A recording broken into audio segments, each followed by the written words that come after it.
20-man match where every competitor is fighting for the opportunity to get a shot at the New Zealand Heavyweight Championship.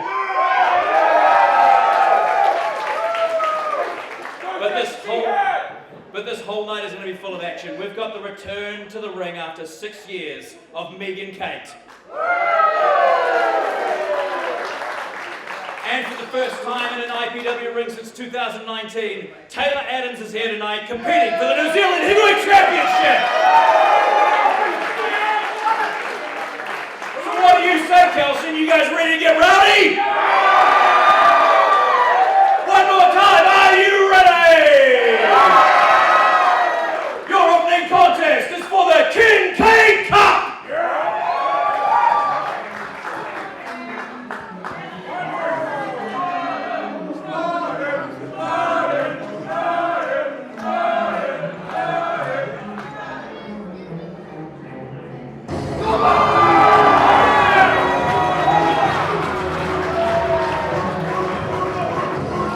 Introducing the challenger, he is the last of the 300, the Spartan, Sam Black! Good evening from beautiful Kelston, everybody, and welcome to IPW, the Eliminator. A massive card coming your way tonight, and we kick things off with one of our many championship bouts. Very excited for this one. You see the challenger, Sam Black. Here's Steve to tell you about the champion.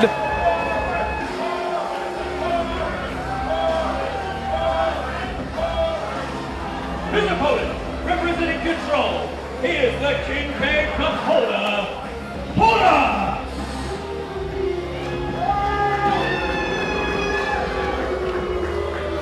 Now in Kincaid Cup defenses, the holder gets to choose the stipulations. Horace has chosen Control rules, which means no disqualification, but only for himself. If you've seen an IPW event over the past couple of months, you'll be aware of this. Ever since Horace took control of that Kincaid Cup, he has really stacked the deck against all of his challenges with that no disqualification stipulation. Of course, it applies only to him.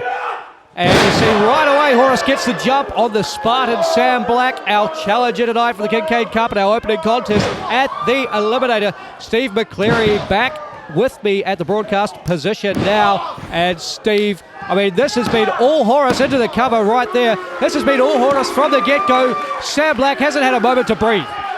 Well, Horace has been dealing with the issues with Sam Black for quite a long time. He knows exactly how hard-hitting Sam Black is. And I think a lot of people have been saying that Horace has been taking the easy way out, exploiting these control rules with the Kincaid Cup.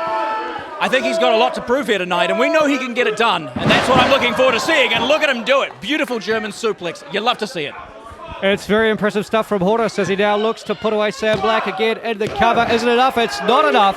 But of course, Steve, Horace, he's not invincible, although this rule set certainly helps in that regard. But we saw Horace pinned in the middle of this ring at Saturday night's All Right for Fighting in a matchup that led to Sam Black getting this championship opportunity to begin with.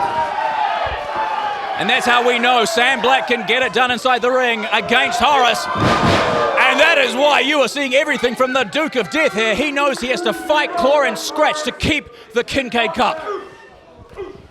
The Kincaid Cup, just one of many championships around the waist, or in the case of this cup, in the hand of Control.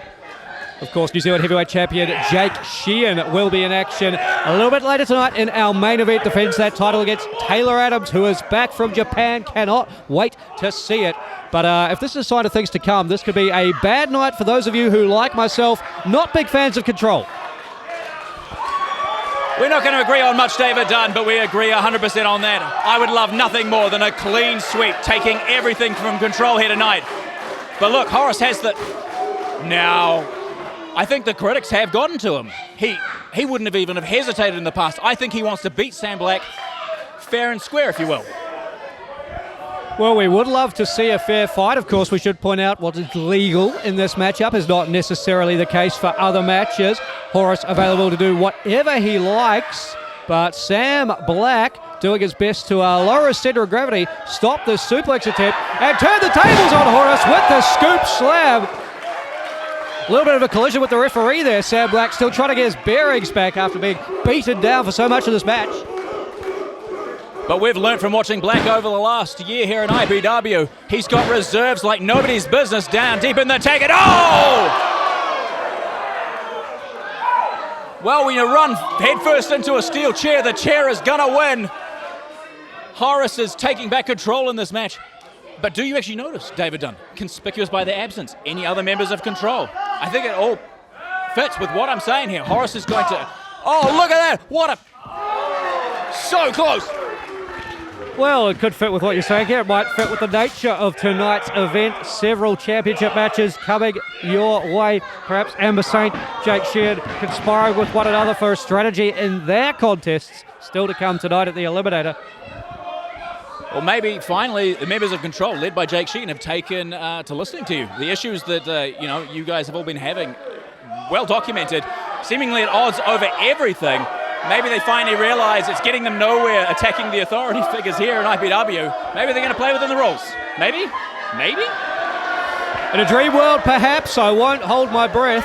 But the rules for Horace here state he can do whatever he likes to Sam Black. And Sam Black, has to dish out some offense like that. The step-up Enziguri catches Horace in the back of the head. And now the Spartan, putting all of his momentum off the ropes. The splash of the clothesline, take down the Kincaid Cup holder. Yeah, Sam Black can't use weapons, but Sam Black's body is a weapon right now. The last of the 300, Sam Black crushing his opponent with a senton splash.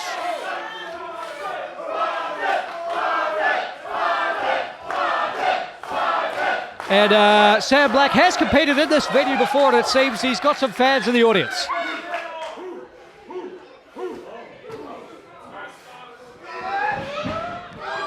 Oh, Horace sends Sam Black over the top rope. He lands on the apron. And now Sam Black with the momentum of the slingshot. Off the ropes on the other side. Ducks a clothesline from Horace. Ducks another. Boom! Clothesline from the Spartan Express. And now Sam Black up. Drops Horace in the middle of the ring. And Black not going for a cover yet. Steve, he's trying to string together some offense. He's got more punishment in mind for the holder of the Kincaid Cup. If you've been watching the career of Sam Black, you know exactly what he's going for here. Horace has to know too, unless he's been knocked completely loopy. We are closing in. I can feel it, David Dunn. Here he goes. No! Horace could feel it as well. Got the knee up on the spear. There's a second to the back of the skull. And now Sam Black, he's dazed. He's out of it. He's dropped on his head with the double underhook DDT by Horace to retain the Kincaid Cup. And Black gets the shoulder up. Not today, not just yet. Sam Black still in this match. I don't believe it. I picked up the cup. I thought that was over. Sam Black, I mentioned his reserves earlier. The last of the 300 looking to live forever here tonight. You can do it, dude. Make yourself famous. Make yourself immortal here. And now we see Horace with his hands on one of those chairs he brought to the ring at the start of the night. Taking a seat, perhaps, taking a moment to recompose himself. The double arm DDT didn't get it done. Perhaps he needs to strategize a bit, Steve. Think about what he needs to do to put Sam Black away. Well, at this stage, you have to be asking what can do it, and I think this would have to. If Black getting driven headfirst into the mat didn't do it, being driven onto the seat of the chair might. Oh! And Sam Black damn near sacrificed himself with the spear. Horace was on the chair, cut him down. Sam Black has taken the Kincaid Cup. Your winner and new Kincaid Cup holder, the Spartan, Sam Black. No disqualifications, only for Horace. He's the one who brought the chair into the ring. He's the one who set it up. And Sam Black capitalized, spearing him off the chair to the mat and taking the Kincaid Cup. Come on. The match is over. After such an incredible match, finally getting to see the Horace we all knew was in there, to go low like this, absolutely despicable. What a shame. Incredibly disrespectful. Sam Black is your winner, although you wouldn't know it looking at the scene in the ring right now. If that doesn't sum up Control for you, I don't know what does. But thankfully, a little bit of the power has been wrestled away from this heinous organisation tonight. The Spartan Sam Black, after becoming the #1 contender at Saturday night's All Right for Fighting, takes home the Kincaid Cup at the Eliminator. And you know what we're seeing right now? Chinks in the armour of Control. It's going to be a good night. I can feel it in my bones. And of course, Steve, for anyone who wants to take that Kincaid Cup off Spartan, they're going to have to do it under a rule set that he devises, and that is something I cannot wait to see play out. Well, from a moment that's been a long time coming and Sam Black winning the Kincaid Cup, we move to another moment that's been 6 years in the making. Megan Kate. That's right, folks, the bitch is back. Megan Kate returns to an IPW ring for her first singles match in more than 6 years when she takes on the woman she's been tormenting over the past couple of months, Candy Lee. The following is a singles match scheduled for one fall.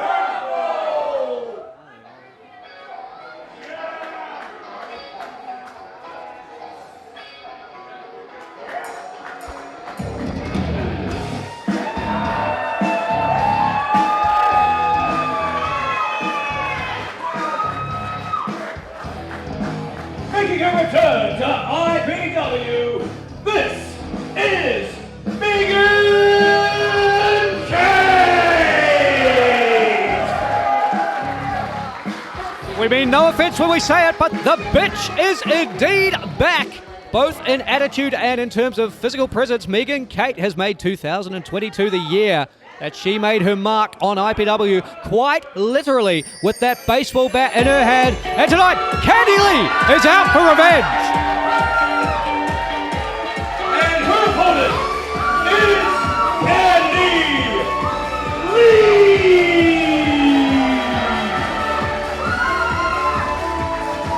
Hashtag all sweet everything Candy Lee, feeling a little bit sour tonight after the treatment she's had from Megan Kate these past couple of months.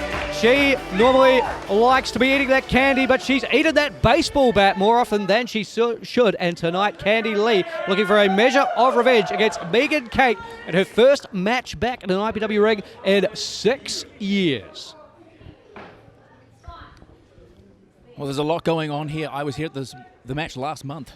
Candy Lee's nose was busted right open. She has to be looking for revenge. But Megan Kate will also be wanting to prove everything here after 6 years away. Can you imagine the potential ring rust you would have after 6 years? And she's facing someone who is undefeated for over a year as the New Zealand Women's Champion. That's right, Candy Lee had one of the greatest rookie years that we have ever seen in IPW, claimed the IPW Women's Championship. And Megan Kate, a former multi-time champion in her own right. And well, if we wondered where the power advantage would be, I think we've got our answer. Candy Lee, significantly stronger than Megan Kate and significantly motivated here in the early going, trying to get things finished, embarrass Megan Kate by putting her away in a couple of minutes. But it was never power that was the game of Megan Kate. It was always the deviousness, the game plan, and sometimes a baseball bat to the skull. That's what led her to multiple championship victories. Oh, that's going to lead to a brainurism. Better check on her, Kate. Oh, no. Oh, thank God. That would have been disastrous.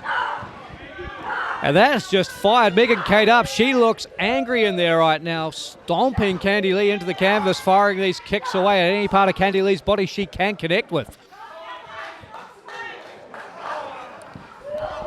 I hope you talked to the roster, David Dunn, after last month. Almost every match seemed to have a stink face in it. I hope you've told them to calm that stuff down. No place in wrestling. I can set up the matches. I'm not responsible for what happens during them, bell to bell. Then what good are you? I'm trying my best, Steve. I'm trying my best. And I've got to be honest, I'm pretty pleased with this card I've put together tonight. Oh, I hate when you make me agree with you. Oh. And Megan Kate, they're going for the pinfall.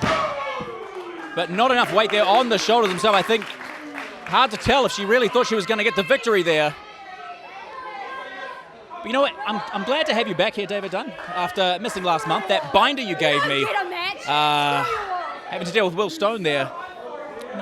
Not my finest hour, making me slowly read out a bunch of things to get on the nerves of my good friend Will Stone, okay? Sorry to challenge you to read. Megan Kate with the baseball bat now. And Conan Wood, our senior official assigned to this matchup for a reason. I thought he might be able to keep Megan Kate under some degree of control. Candy Lee, while Megan Kate was distracted, has the roll up. The shoulders are down. And Megan Kate kicks out on what, in all honesty, maybe a little bit of a slow count, bit of confusion there. Trying to get rid of the baseball bat, which is absolutely the right thing to do. And now Megan Kate rolls out the way. She doesn't want to be subject to that attack in the corner yet again. Yes, that heinous attack would be devastating for Megan Kate. I mean, you can see the deviousness there, using the ropes to her advantage. Dropping down Candy Lee. I tell you, it's so great to see Megan Kate back. It's the only thing you've done that I like is bringing back Megan Kate. Thank you so much. That felt awful to say. I'm sure you're not alone in that sentiment, Steve. Many people happy to see Megan Kate back in action tonight. It's been a long time coming. And Megan Kate unleashing a lot of pent-up rage over the past couple of months. And she doesn't seem any less aggressive tonight. Not quite sure what Megan Kate's ultimate objective is here. She's swung her baseball bat at anything that moves over the last couple of months. Oh, Megan Kate's objectives are the same they've always been. She wakes up, she looks over her cute little dog, and then she chooses violence. Well, if you want violence, Megan Kate, here it is. Candy Lee dishing out the punishment, but she's introduced hard to the apron now.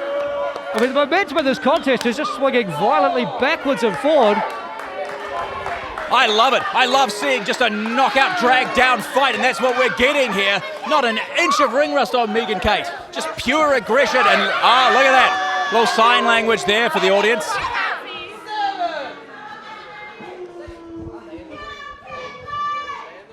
Megan Kate rolls back under the bottom rope and out again, forcing Conan Wood to restart his count yet again. And it gives Megan Kate an opportunity to dish out as much punishment as she likes on the outside.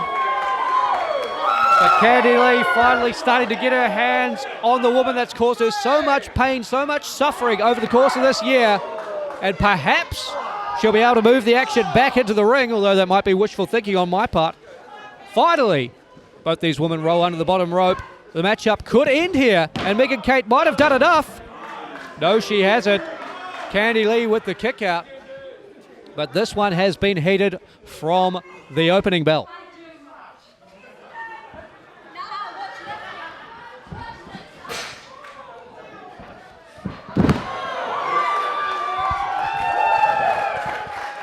Megan Kate introduced to the turnbuckle. Candy Lee sizing her up. The splash, the snapmare, the kick to the face. Oh, and Megan Kate with a drop toe hold smashes Candy Lee's face to the mat. And we don't know the condition of Candy's nose after the bat shot from last month. And that has to be the focus now for Megan Kate. Could we be going to Curb Stomp City right now? Megan Kate pulling back on the arms. Candy Lee had no way to protect herself as her head was bounced off the mat. And Megan obviously opting to try this one again, not happy with how the first one unfolded. 2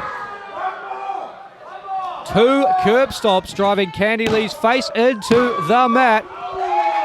And it's a count of 2. Perhaps if she'd hit 3, she could have got the 3. But in this case, Candy Lee, shoulder up, still in the match, Steve. Oh, your math tracks. Maybe that diva look that Candy Lee keeps saying she's bringing back is going to be a face smushed into the mat. Megan Kate's just here to help her out with it. No. No, she said yes. She said yes. No. Megan Kate changing her tact here. Wasn't able to pin Candy Lee. Maybe she can submit her. And if Candy Lee goes to sleep as a result of this submission, that's a big win for Megan Kate.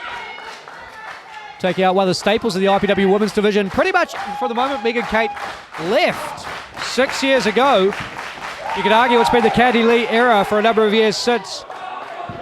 And Candy makes her way back up to her feet, ducks under the shot from Megan Kate. There's the Hershey's kiss. A little bit slower to the cover. Candy gets a 2 count. She was a bit dazed after she hit the Hershey's kiss. More of a reactionary move than a deliberate one, and cost her the opportunity to get the pin. But not a strong kick out either from Megan Kate. And that is something you have to worry about when you've got that amount of time out of the ring. Your cardio. Nothing beats actual in-ring cardio. Oh, and you hear the impact in the corner. Megan Kate with the Bulldog.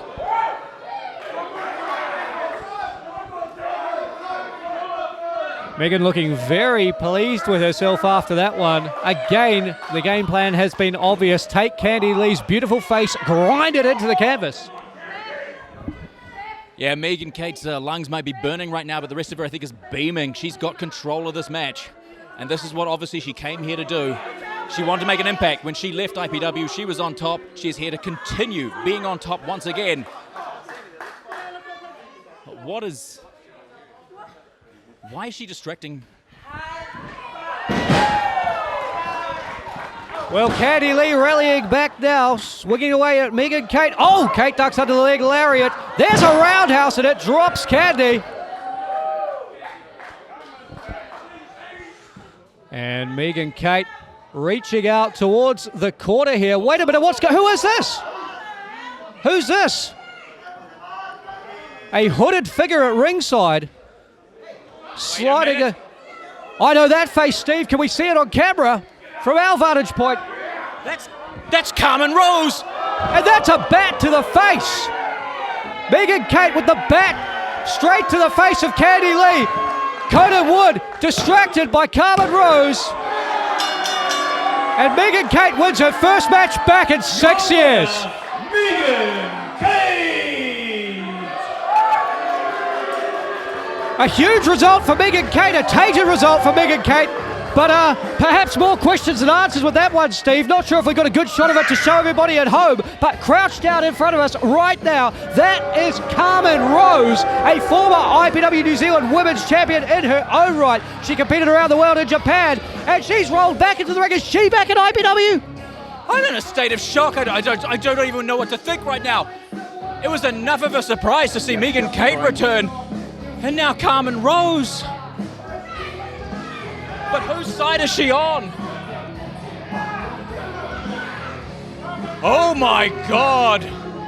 Well, it looks like you got your answer, Steve McCleary. Carmen Rose supplying Megan Kate with a bat during the match. And again, once things are over, Megan Kate and Carmen Rose standing tall tonight. And now the match is over, but the assault continues. Carmen Rose putting the boots to Candy Lee. And now looking at that Dragon Sleeper.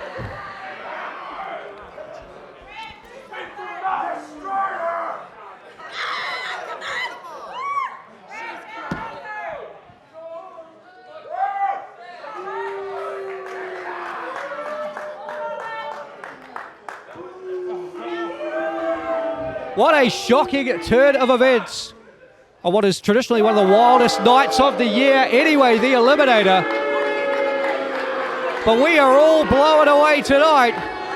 Carmen Rose back in an Impact Pro Wrestling ring, and apparently in the corner of Megan Kate, who picks up her first win in 6 years at the expense of Candy Lee.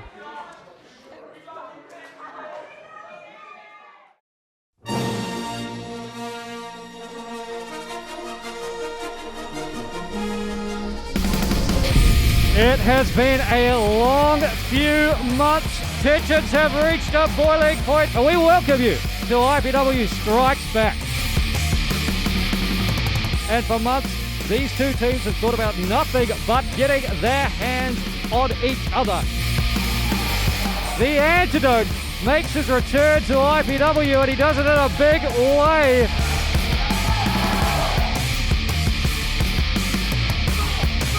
Will Stone was powerbombed out of his pepper shorts, my God. The following is for the New Zealand Women's Championship! We can see the title change hands right here. Oh my God, S! It's her! She's back! Megan Kate back in an IPW ring. Jamie Tucker the SA, Charlie Roberts, a true dream team in Impact Pro Wrestling. Absolute devastation! James Shaw is our last hope. Can he rid us of Jake Sheehan and his control of the New Zealand Heavyweight Championship?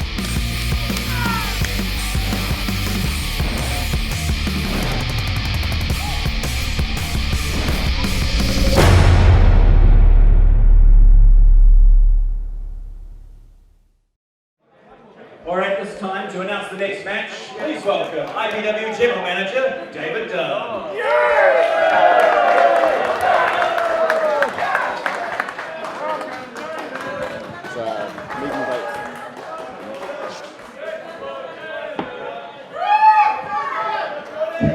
Thank you very much for that warm reception, Kelston. How are you enjoying yourself so far? Fantastic, everybody. Well, I'm here to introduce you to this next matchup because it's one that's very near and dear to my heart. In fact, it's the one tonight's event is named after. Ladies and gentlemen, it's time for the Eliminator!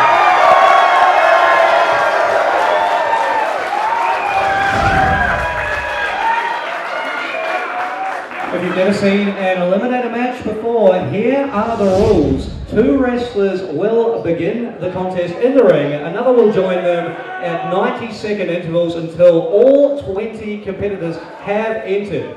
During this time, eliminations will take place when a wrestler is thrown over the top rope with both of their feet touching the floor until we get down to the final 2. At which stage those 2 will wrestle under regular wrestling rules, pinfall or submission, 1 fall to a finish, that's right, and the winner will receive this contract right here in my hand, which entitles them to a matchup for the IPW New Zealand Heavyweight Championship at the time and the place of their choosing. And it is good for 1 full calendar year, so a desirable prize to say the least. All right, Kelston, now that we know how things work, are you ready to get our first competitor out here? Then without further ado, introducing the wrestler who drew number 1. David Dunn paid me $50 so he could announce the Eliminator.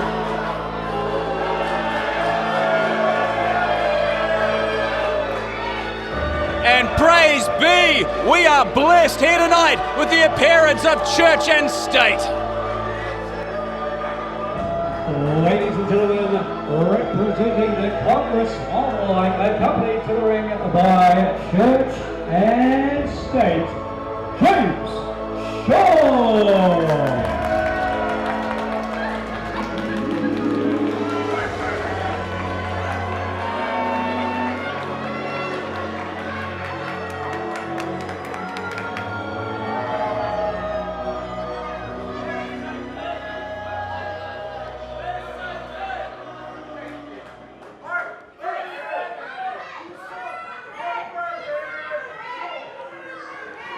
And introducing the competitor who drew number 2.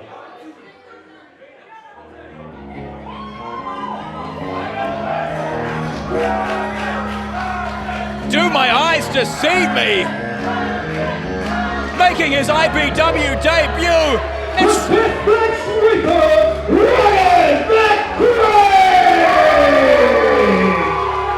I have wanted to see Vic Craig in an IPW ring for so long. And here he is, and he's matching up against a former multiple-time New Zealand heavyweight champion. What an incredible start to the Eliminator here tonight.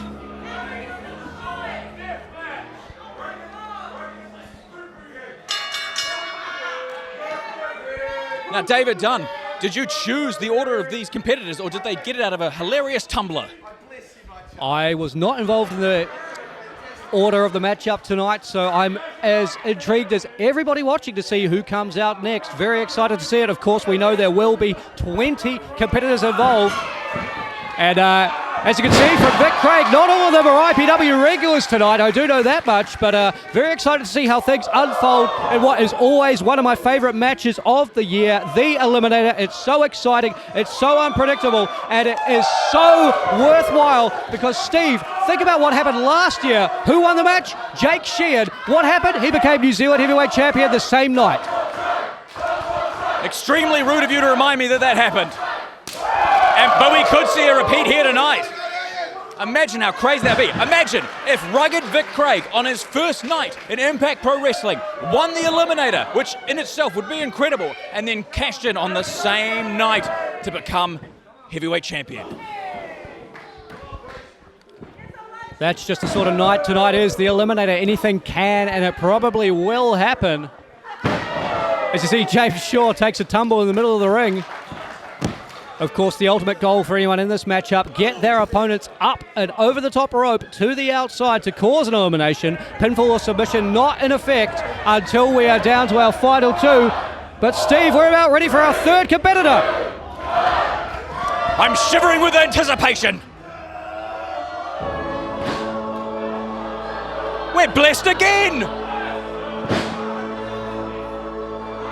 Another member of the Congress of Light, but who will it be?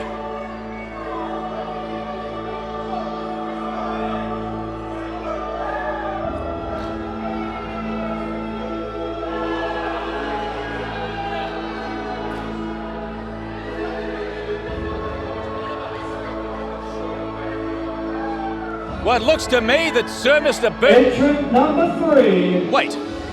Father Shaw! What?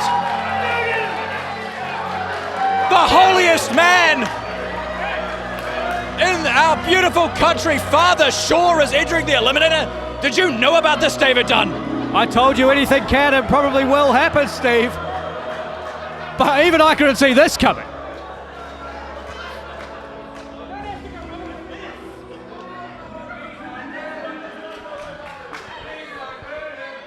And this could be quite the happening right now. The holy water in the face of that deathmatch Reaper himself. And I mean, that's probably a really good decision on his part, to be fair.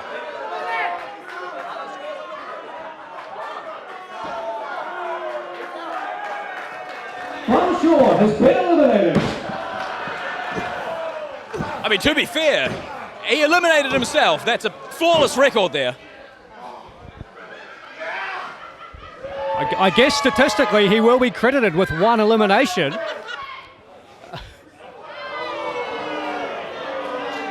The first of the Eliminator 2022. An incredible run from Father Shaw. As his son going to work in the ring now, James sends rugged Vic Craig over the top rope, but Craig holds on, slides back in and continues to fight.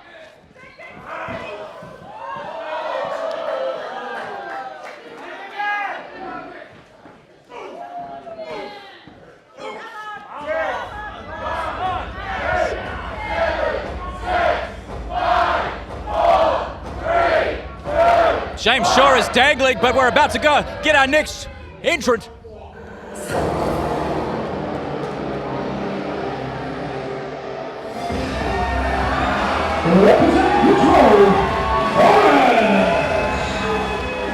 Well, what do we have here? Two deathmatch icons face to face. Except Horus, he's already competed here tonight. He lost the Kincaid Cup. But now they're going forearm to forearm to each other. Oh, I've been wanting to see this for such a long time. I never thought I'd get a chance. Going hammer and tongs in the center of the ring at the Eliminator. Horus and Rick Craig. There's the sling blade.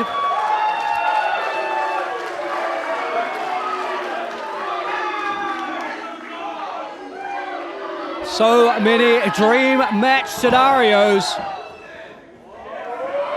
As Vic Craig sets Horus up. Spikes him on his head. The double underhook pile driver. But now Horus essentially dead weight Is it possible for Vic Craig to get him up and over the top rope for the elimination? Well, that is always one of the harder parts of a over-the-top match like this. You do need to injure your opponents as much as possible, but you've got to lift their weight, and he's doing it. Horace holding off for dear life. But the game might be about to change yet again with whoever comes out next.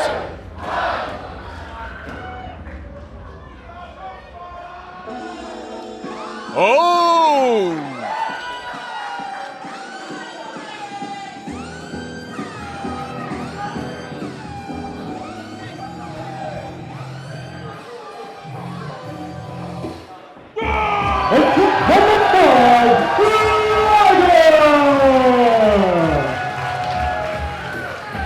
If we thought things were hard-hitting before, well, here we go, guys.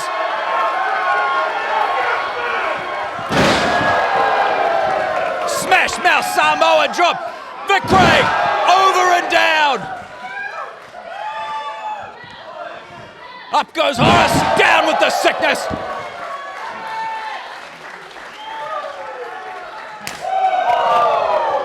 What a chop. Liger is in this thing to win it. He has full control of this match, just like that.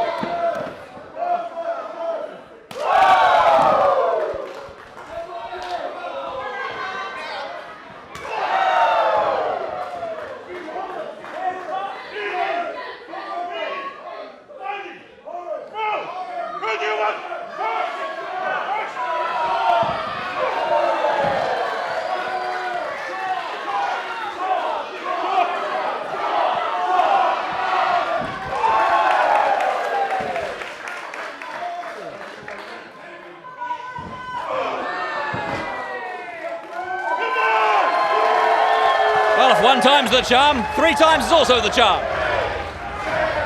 I would hate to be coming out next after seeing, oh wow, what Liger has done to these 3 competitors.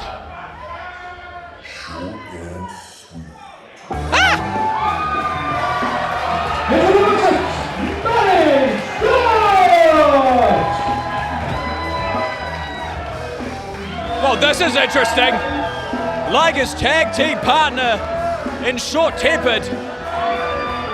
This alliance could get them the whole way through the match. We heard Liger call for it there. I'm not necessarily going to repeat it. Midget toss!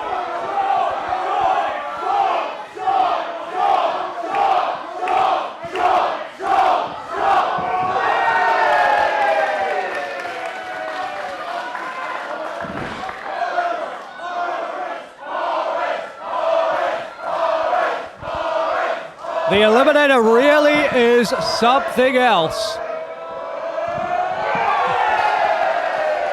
It is definitely an interactive event.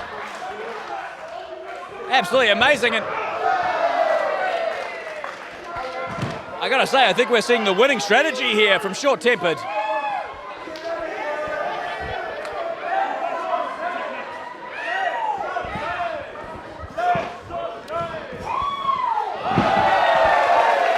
Horace ducked the shot from Liger, but couldn't escape the one from Matty Short. He's too low to the ground, Steve. Yep, sometimes you see a short arm clothesline coming and there's nothing you can do about it.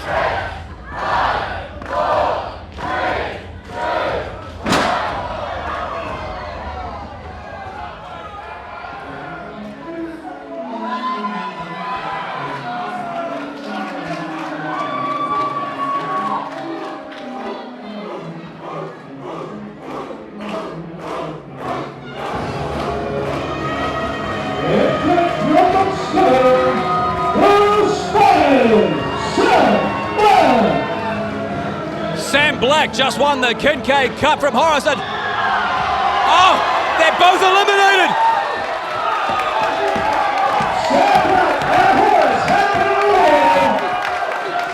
Sam Black did win the Kincaid Cup, but Horace low blowed him.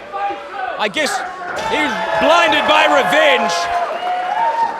Yeah, this is definitely not over between those two. But it has cost Sam Black a chance at the New Zealand Heavyweight Championship. which I'm sure every other competitor in that ring right now is probably quite happy about. That's a good point, Steve. I don't think Sam Black cares right now. He's seeing red, out for revenge as a result of that attack in our opening match. Oh! Scoop slam on the hardwood floor. And Sam Black got to be feeling pretty good about himself right now. Yeah, Black is seeing red, but I definitely know he wants to see the blood of Horace.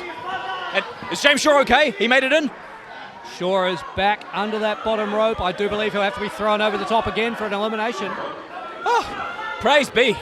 Look out, Matty Short in trouble here thanks to rugged Vic Craig.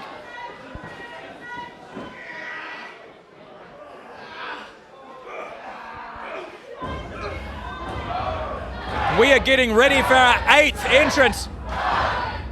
This has already been a spectacular match so far.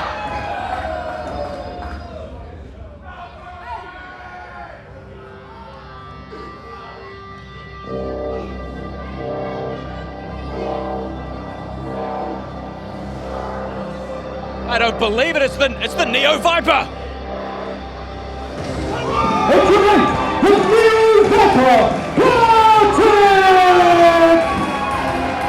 Surprise after surprise here tonight at the Eliminator.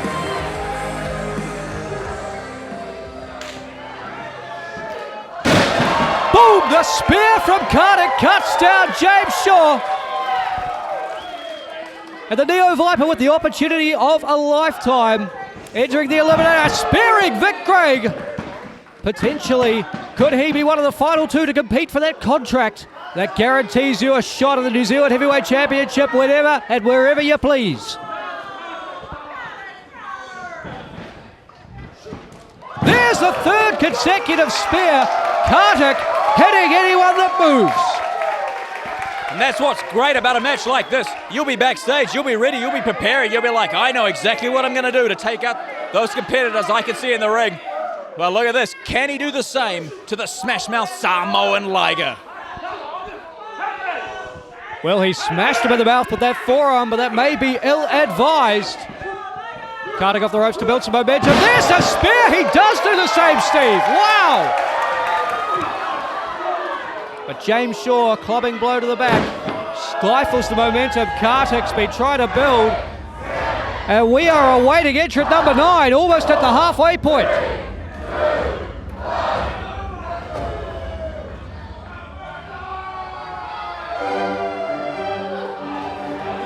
What?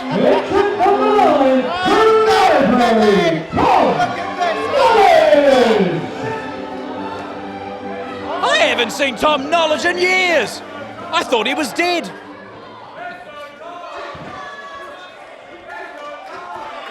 But I guess streaming hasn't killed everything. The power of books. He's a learned competitor, but he's going to take on one of the most wily competitors in James Short. Oh, he's up again.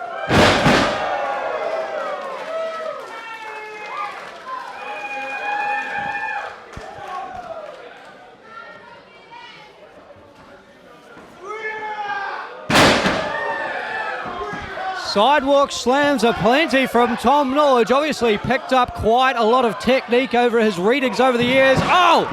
But read as many books as you like. It's not going to help you against a discus lariat. Yeah, he's picked up how to get a neck injury.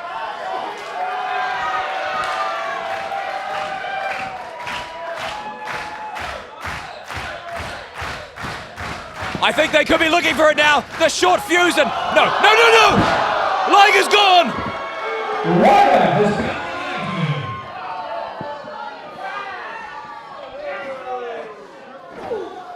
I am heartbroken right now. I love the short fuse. Oh, Kartik's in trouble there. James Shaw's got him on the bottom rope, but we've got another competitor.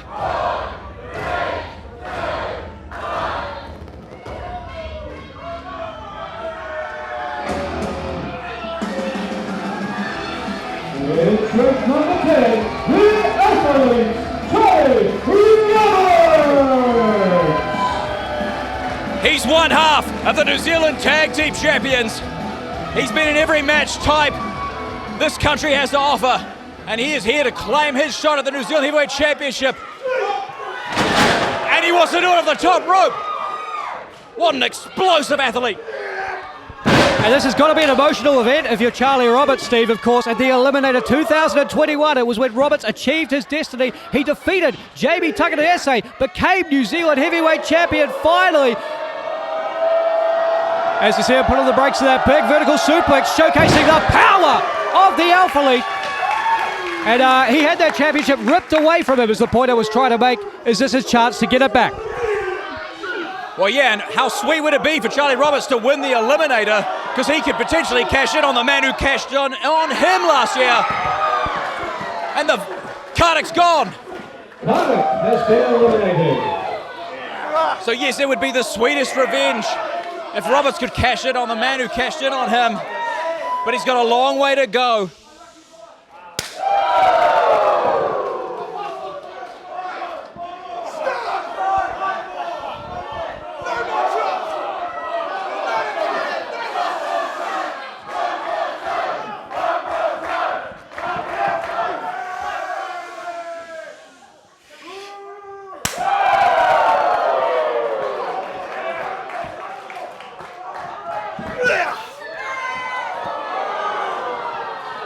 I think Charlie Roberts believed he eliminated James Shaw, as did everyone else here.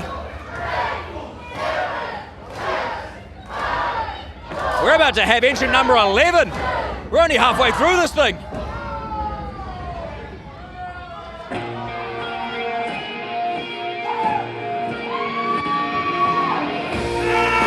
Entrant 11, the Phoenix,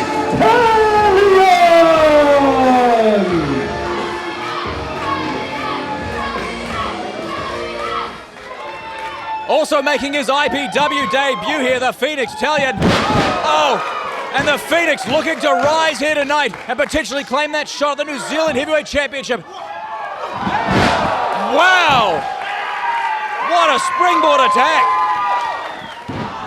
Talion living up to his name, soaring like a phoenix with that beautiful springboard, but Rugged Vic Craig with an attack to the back. And of course, Craig and Talion very familiar with each other outside of Impact Pro Wrestling. Oh!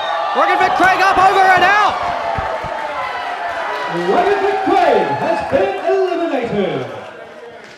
That's definitely got to do wonders for Matty Shorter. No, not the stink face again! I told you, David Dunn, do an injunction or some sort of thing about this.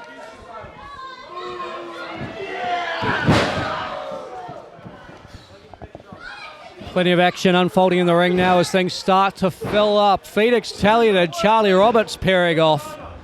Matty Short top knowledge. And Steve, we're about ready for another entrant. And my sources have told me who this next entrant is going to be, David. And I actually know. Yeah, you don't even know. I know. I'm so excited. He's here!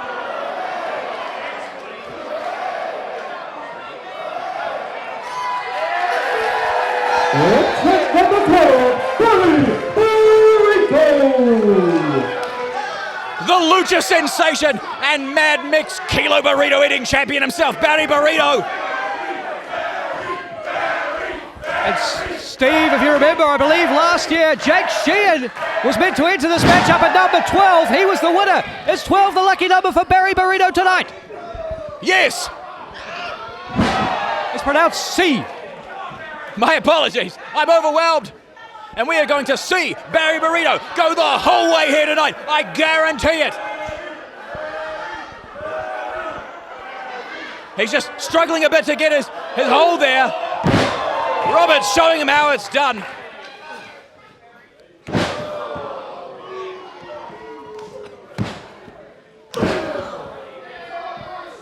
Barry Burrito taking a brief breath there at the side there. Very smart. Got to pace himself. He's got to go the distance here tonight. Temporary alliance between Burrito and Roberts. Certainly can't say I saw this one coming. James Shaw goes low to break out of the hold. It's perfectly legal at this stage of the match. And now Shaw pleading with Barry Burrito that perhaps they should turn their attention to the library. Oh, it was all a ruse, Steve. But the Phoenix isn't going to stand for that. taking James Shaw to town and leaving him there without a ride home. And this crowd chanting, "Get Shaw out."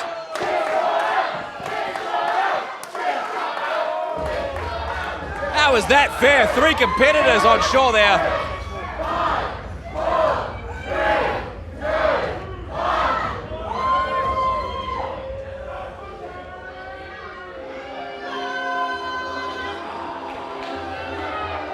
Yes!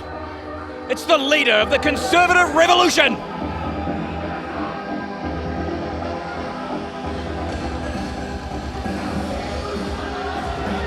Representing Georgia State, Sir Mr. Burns. Amazing how he's able to grow his hair back so often. But you have to question, he's going straight for Barry Burrito. And straight to the aid of James Shaw, who has hung on for a mighty long time in there before his tag team partner could make the save. Well, that makes sense no matter what you do. For some reason, we just can't separate church and state. Mr. Burns, excuse me, hoping to separate Barry Burrito's shoulder here, tying him up in a Kimura over that top rope. Nasty, nasty stuff.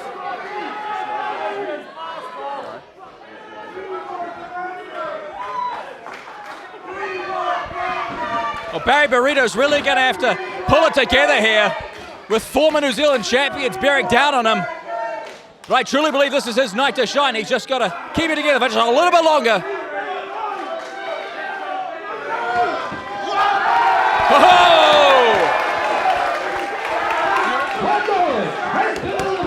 Oh, Barry, no.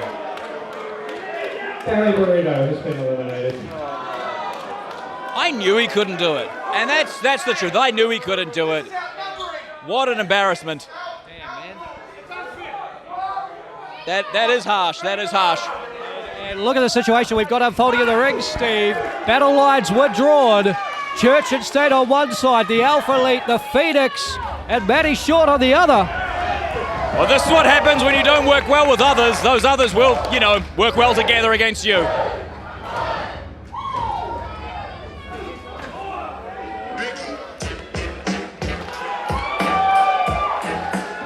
It's your number 14, Whiteheart, G.P. Well, we've got a big boy here entering the ring. And of course, Charlie Roberts, ready to meet the challenge as he always.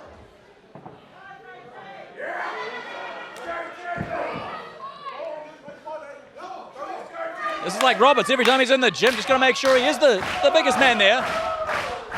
But he is the Alpha Elite. He's the Alpha in any given situation. And that attitude may have caused him some trouble there. James Shaw with perhaps a smarter strategy, going down low. Oh, but he runs into a black hole slam from Voidheart. What's a Voidheart, David Dunn? Brutally effective at the moment is what he is, Steve. Striking down Matty Short. And again, Steve, outside of Impact Pro Wrestling, Voidheart and the Phoenix Italian very familiar with one another, and it appears that their rivalry has spilled, right over the top. Well, you're talking about things spilling, yeah. It's gone. Phoenix Italian has been eliminated. That was a shocking out, but now Church and State trying to team up.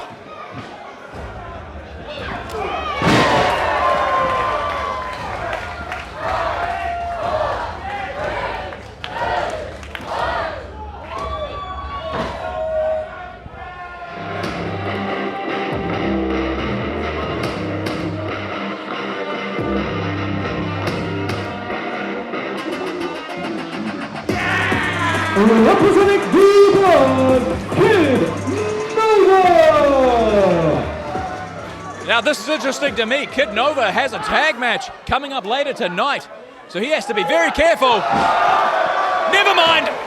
Maybe he doesn't, because this is, as we keep saying, for a shot at the New Zealand Heavyweight Championship.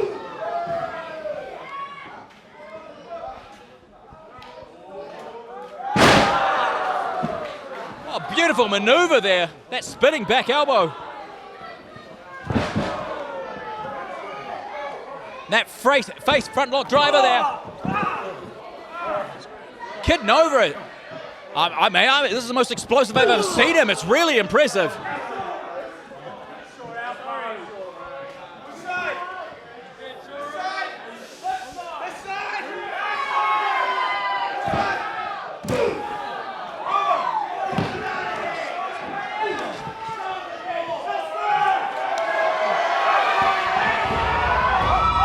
Oh no, James Shaw holds on. Well, that's been the story of the night for James Shaw, just holding on.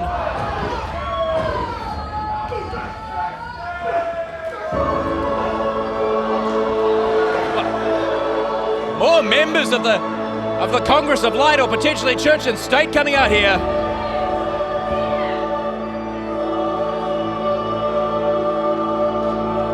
Which could be fantastic for Sir Mr. Burns.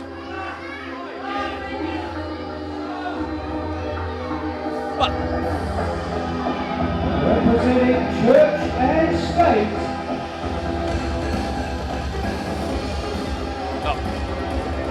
Which one is it? Wait. Two of them?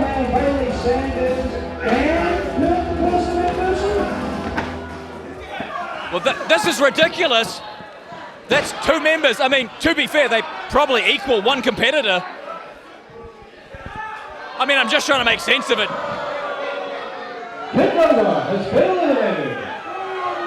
Well, that's terrible news for his dreams, but no! Oh.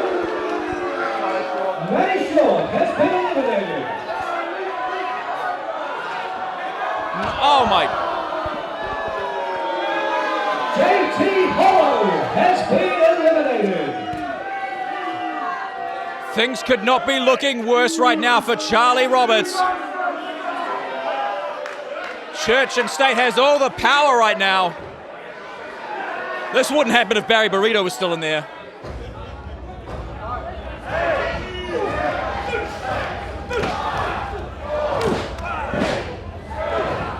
And this is just a mugging right now.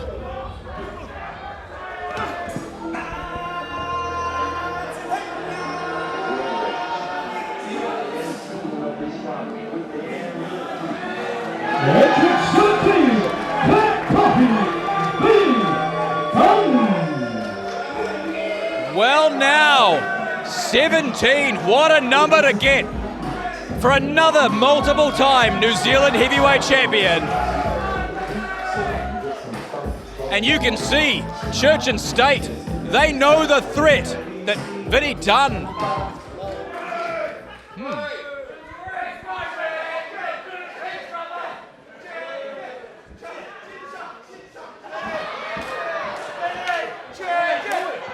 I do not know how to call what I'm seeing. Have any of these guys ever seen a chicken? I mean, obviously not. They probably think you buy one for $4.50 down at the local grocer.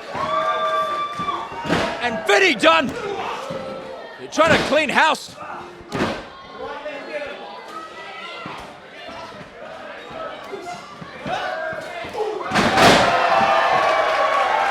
But it's Vinnie Dunn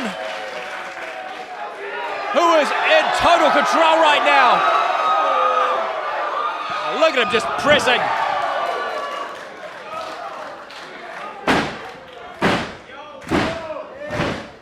Sometimes you wonder after all this time if Vinnie Dunn still has it. But, that was the sure shot. Looked like it was going to be a sure thing for Vinnie Dunn as he attempted to cut down Sir Mr. Burns with that spear. James Shaw ran interference, and now Church and State have got their hands on the Alpha Elite. Charlie Roberts over by the top rope. He's up, he's over. No, Charlie, hold on. He's got to hang on, but Charlie Roberts has been eliminated.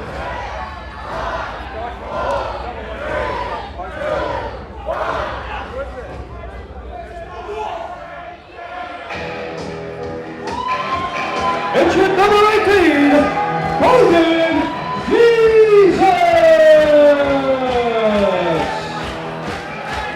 Well, now I'm incredibly conflicted.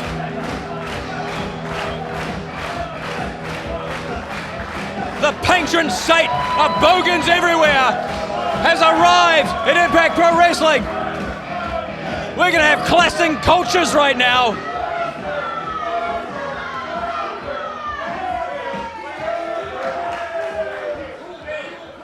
And it looks like the Divine Knight himself bowing down to Bogan Jesus. False prophet! False prophet!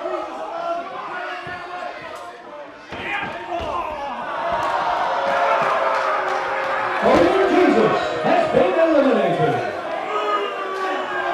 You know, in my heart, I knew he wasn't real. I knew I shouldn't have believed in him. I hope he didn't have to travel very far to get here.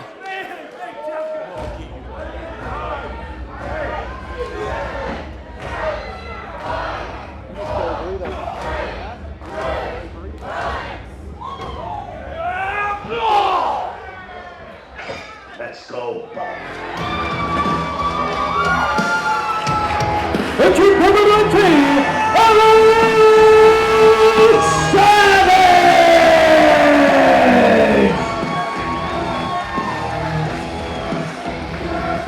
And this is where business picks up. The Savage one himself, Alex Savage, just going, oh my God! Rob McPherson has been eliminated. And possibly just straight up murdered by Alex Savage.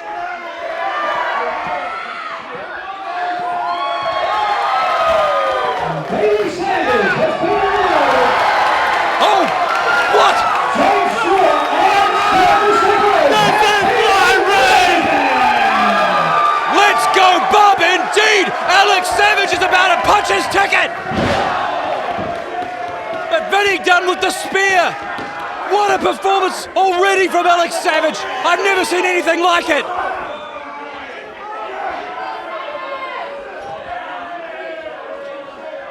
I want to watch a replay of Alex Savage cleaning house for the rest of my life. That was incredible!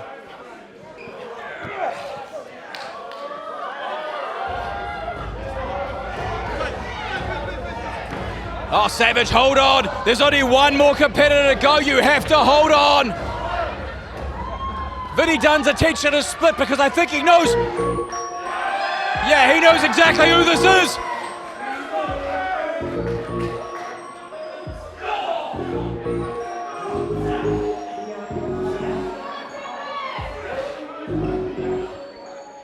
Well, that is the music. Entrant number 20. That's Showtime, Will Stone. Hey. Showtime, Will Stone. So nice he wanted to do it twice. But we've got Alex Savage. Obviously their issue's well documented, but we don't know the current relationship of Vinny Dunn and Will Stone right now after the events of the last couple of months. And maybe Will Stone's in no hurry to find out.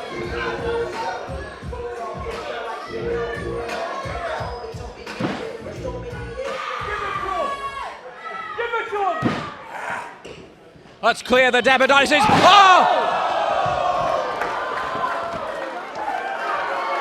Vinny Dunn has been eliminated. It looked unintentional. That stepping stone might just be the stepping stone to Will Stone getting a shot at the New Zealand Championship.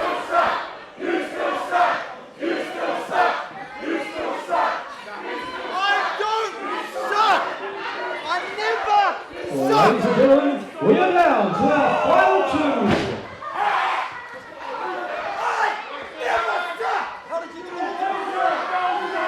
Well, at this stage, the match will now become one-on-one traditional singles match rules, but we haven't begun that yet, and Will Stone used the dick kick against Alex Savage.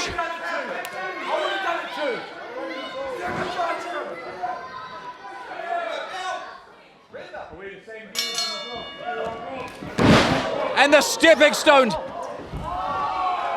But it's okay, even if he had gone over the top rope there, it wouldn't matter at this point. Singles rules.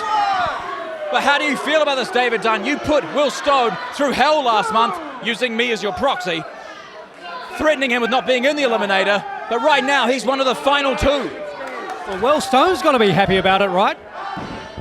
Here he is at number 20. Not sure quite what happened between him and Tatahi Vinnie Dunn. But now Stone finds himself in a very favourable position. Alex Savage, 3 seconds away from being counted out, and Stone picking up a contract for the New Zealand Heavyweight Championship match whenever he wants. I can't end like this. It just can't end like this. After everything that Savage went through, please just get back in the ring. And he's done it, but what does he have left? It's a fresh Will Stone.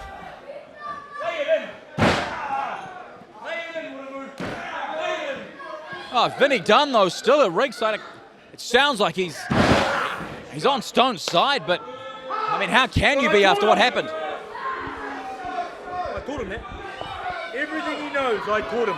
Every single little bit. Look, watch this. Stone showing that agility, leaps to the middle rope. Again, the risk of being thrown over the top is gone. There's the monkey flip. Drops Alex Savage into the middle of the ring. And, I mean, what a final two for the Eliminator, Steve, for the match beyond, as it were. Pinfall or submission, count out, disqualification potentially for a finish. I mean, Will Stone has been ducking Alex Savage for months. And Savage with the shoulders down to win the Eliminator. And you know this would be amazing for Savage to get a measure of revenge for all the things Will Stone has done to him over the last few years. Nothing would be sweeter than beating Will Stone on the way to the championship. But he's still got quite a hill to climb. Savage ducks under, goes behind, starting to shake, rattle and roll. Knocking Will Stone loopy. Stone lashes out in anger, doesn't connect again and again and again. But Alex Savage finds a home for the left hand. Stone not even able to defend himself. He don't know where he is. Well, he's in elbow city and he's about to get eliminated.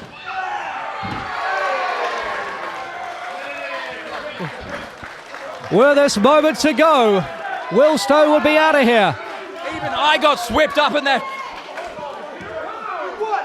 I couldn't help myself. I just saw. Pinfall or submission to determine who leaves with the contract. Rapid fire shots from Alex Savage.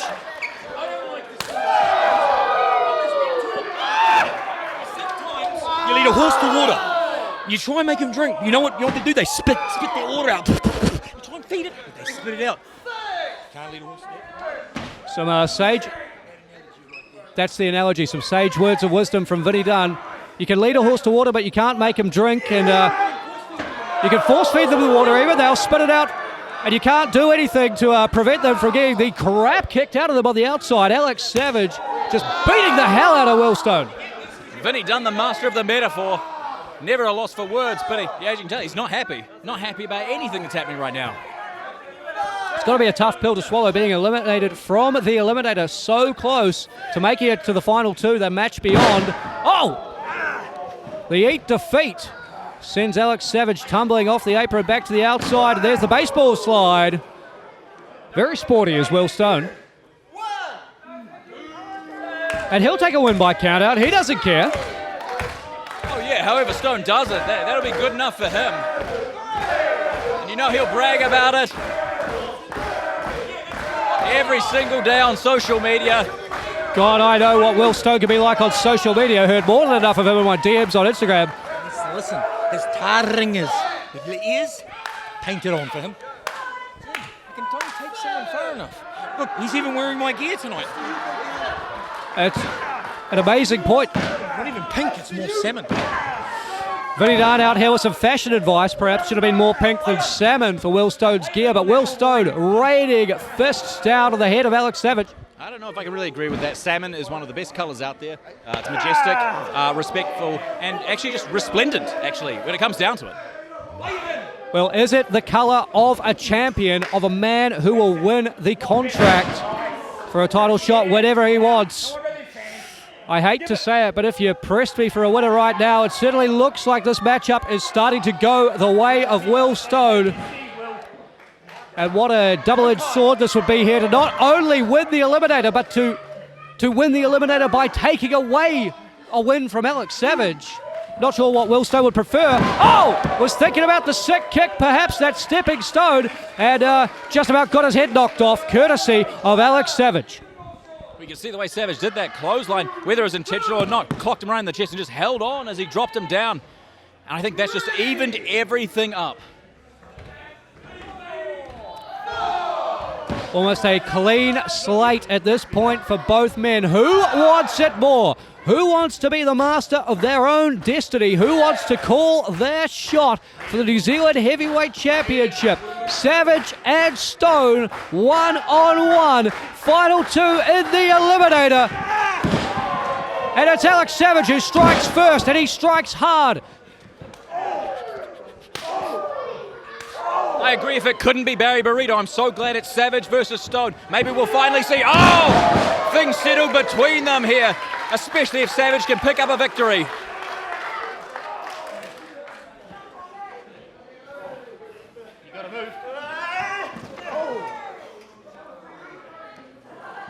Clothesline in the corner, nowhere for Will Stone to move to avoid the impact. He's sent hard across the ring with another Irish whip. In comes Savage. This time Stone steps out of the way, leaps up onto the thighs. A little bit of insult to potential injury here. Was he thinking about a monkey flip? We'll never know.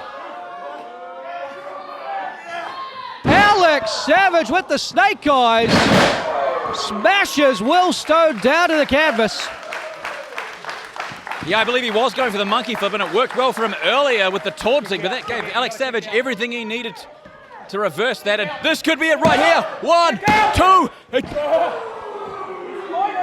Only a 2. Referee Conan Wood in there to do the counting. Our senior official entrusted with this, the most important of matchups.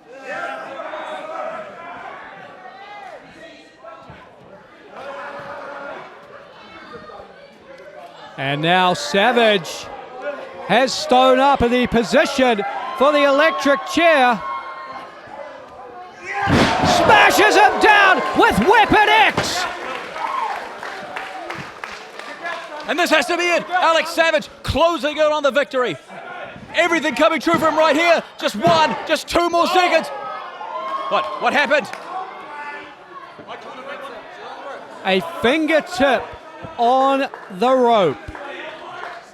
Rope breaks are in effect at this point in time of the match. And, well, Will Stone showing a different finger now to Alex Savage, and he's biting him! That's what you get for waving that thing around. Savage might bite it off.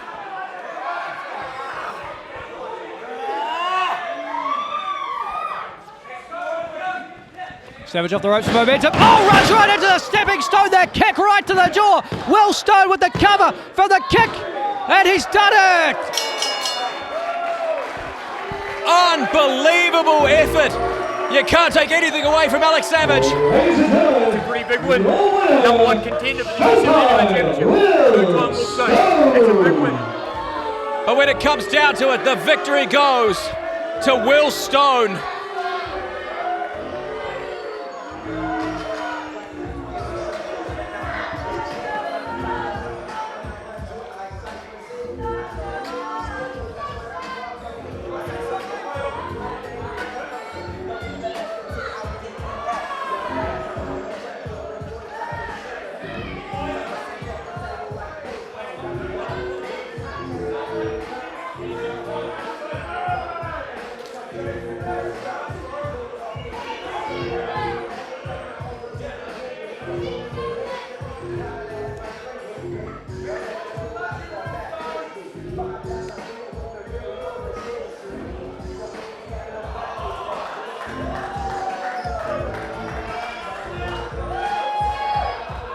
The cigar, a sign of opulence there for Will Stone, and potentially also a little bit of an extra insult to Alex Savage, who used to come out there with the cigar.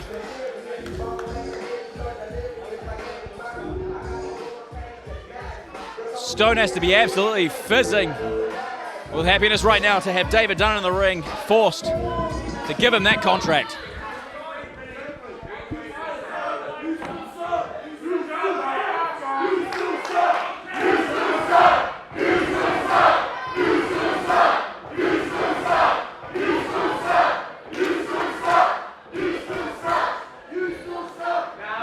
I see you all still remember your Year 5 music class. Before we do anything else tonight, Vinny, there's something I need to say to you. There's something, no, I can't do it. It has to be face to face. And it has something to do with this hand. 3 little words, Goro. 3 little words. Those words are?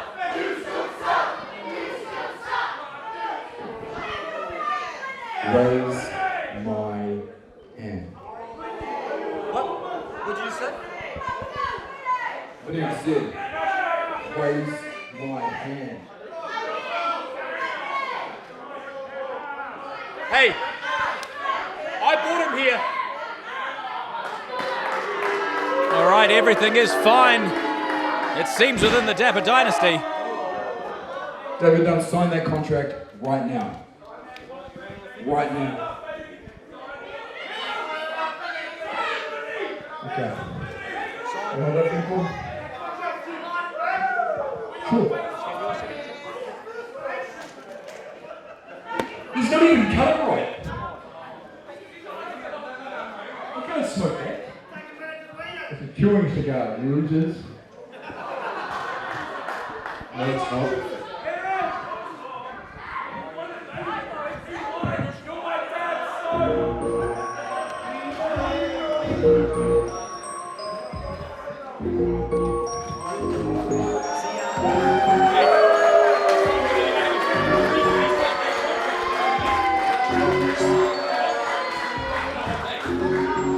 Things look dire for Will Stone for a while there, but right now he's on top of the world. Everything coming up showtime. This is IPW Saturday Night's All Right for Fighters. I have been excited for this one for so long. Here we go. New Zealand Tag Team Championships on the line, and they are going straight into it here. 2 out of 3 falls. This is moving fast. Vinny Dunn and Alex Savage one-on-one. What is Will Stone doing? Action coming fast and furious here. This is just violence at this point. New blood, Zach Hale and Kid Nova taking on short-tempered Matty Short and Liger. Oh! High stakes for the team of Sam Black and Frankie Quinn. And here comes Black. Oh! Oh my God! Will Stone one-on-one with the Savage Niwa.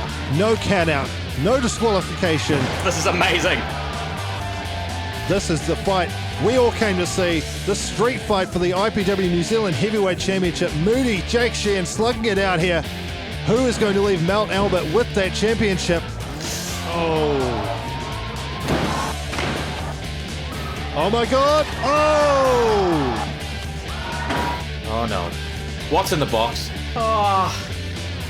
This is... Oh, I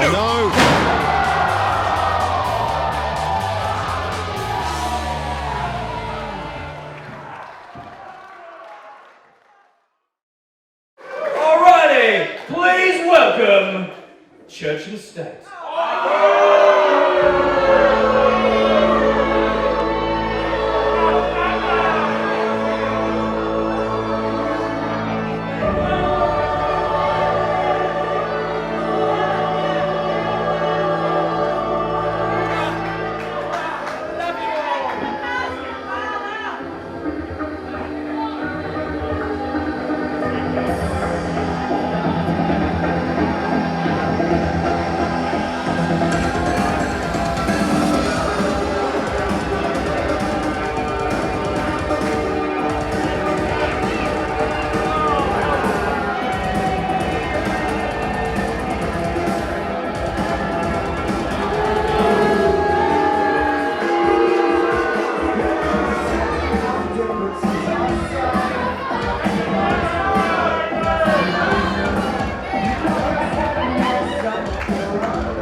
Thank you, Stevie.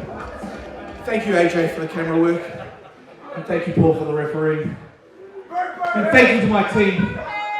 We did a fantastic effort in that Eliminator Rumble. But we were robbed.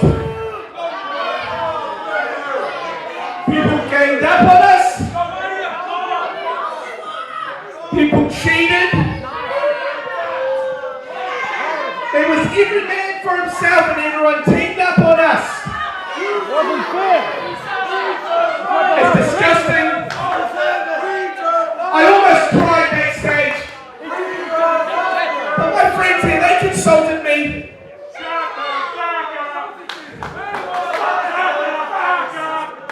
That's a naughty word, mate, young man. We were talking and I was close to having a meltdown and we stopped. And we thought, take it down, please. I implore you, get in the spring. Listen to our plea. Oh, shush. This isn't entertainment, this is fact.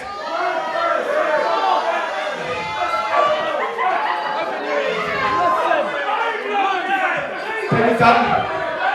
The general manager of Impact Pro Wrestling, everybody. A round of applause.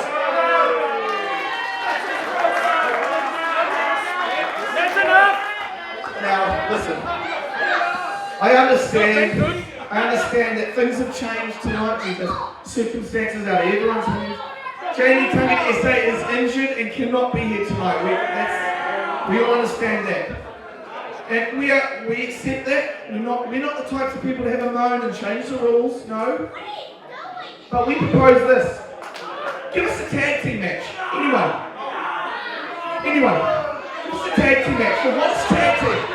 The light, I can see the light now. Church and State versus whoever David Dunn chooses. However, you must allow these two young gentlemen to also join, making a 4-on-2 handicap match.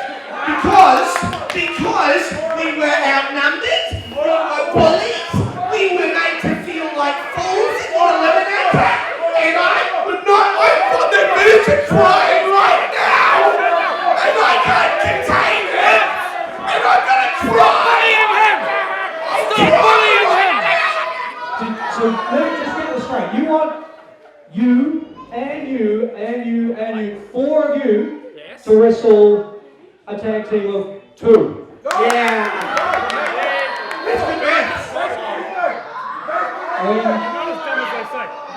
You guys all got eliminated by one guy, so that sounds like a fair fight. 4 on 2, that sounds fair. You're making us the match. I'm gonna cry. I'm not gonna do it again. Bullying him.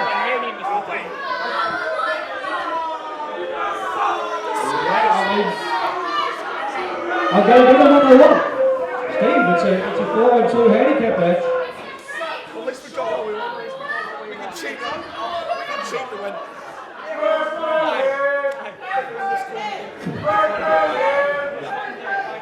Well, Church and State, you guys ready to meet your opponents?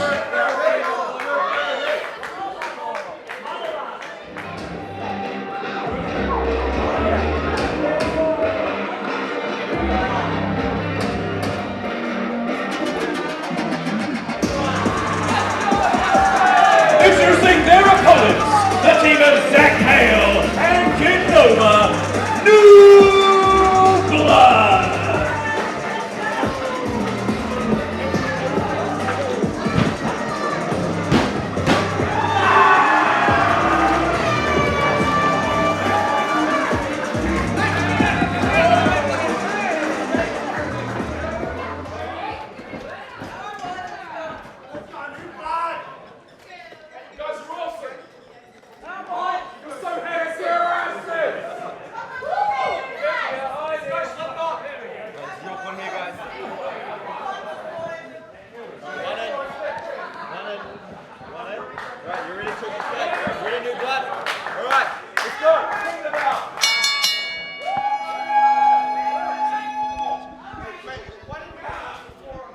Well, here we go. Steve, obviously our card's subject to change tonight, but I'm more than happy to book this 4-on-2 handicap match because, as I said, I just watched Church and State get eliminated by one man 4-on-2 seems fair.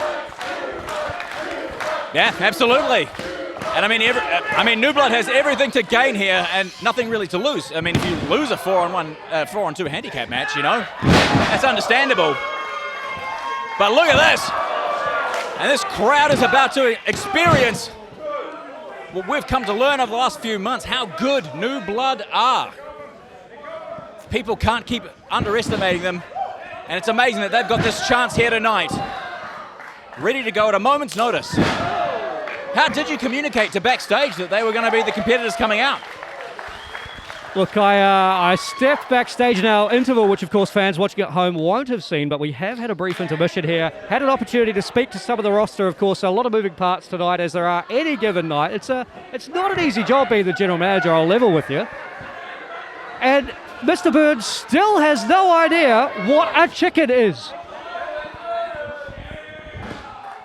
I mean, this is what you get when you're royalty, I suppose, you know. I mean, close enough. Not really. So at least I know now what you were doing right after, you know, the match was made. You gave some hand signals to Ari in charge of the music there. I thought it was a gang sign, but turns out you were signaling for the particular team that had chosen, New Blood. Fantastic work. Honestly, quite impressed. And I am quite impressed, as you know, with Zach Hale. Look at the speed. And whoa. Absolutely phenomenal. Seriously, the sky is the limit for Zach Hale. Everything about him since the second he stepped into a ring has been electric.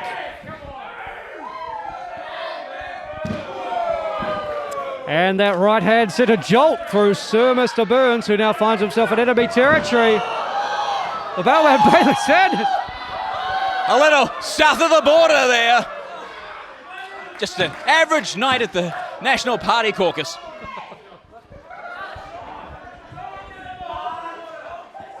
Sir Mr. Burns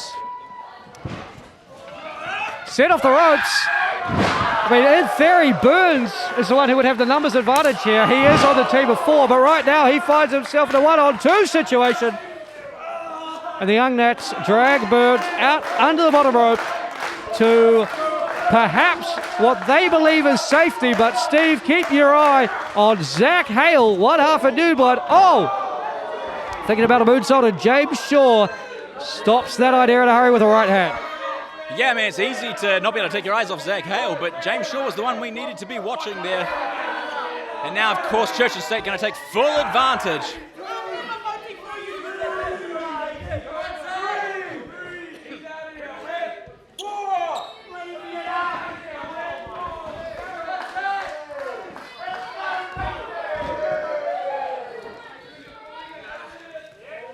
Kid Nova knocked off the apron, and now the Young Nats make the tag.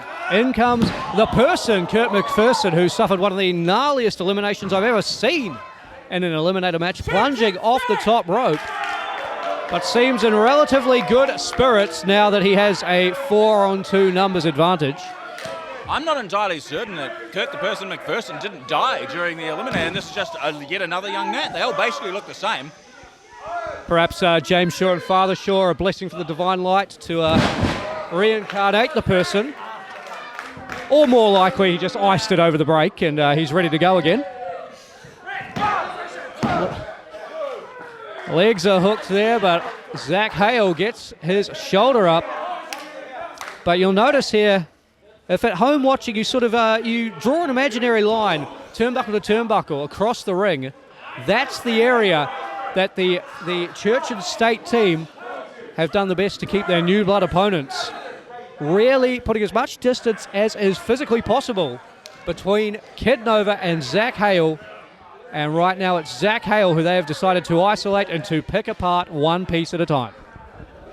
Well, I would expect nothing less from Church and State, a team featuring those multiple-time New Zealand heavyweight champions, but also multiple-time tag team champions. They know exactly what they're doing in the ring there. And their protege smart to tag out and give the victory potentially not yet to the Divine Knight. Zach Hale still in this thing. Oh, look at that pinning combination. So impressive.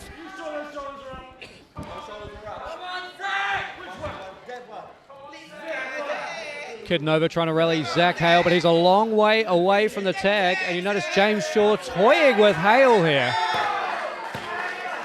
Looking to reach out for a moment and then tying the arm up. Shaw allowed Hale closer and closer, only to snatch it away from him at the last second.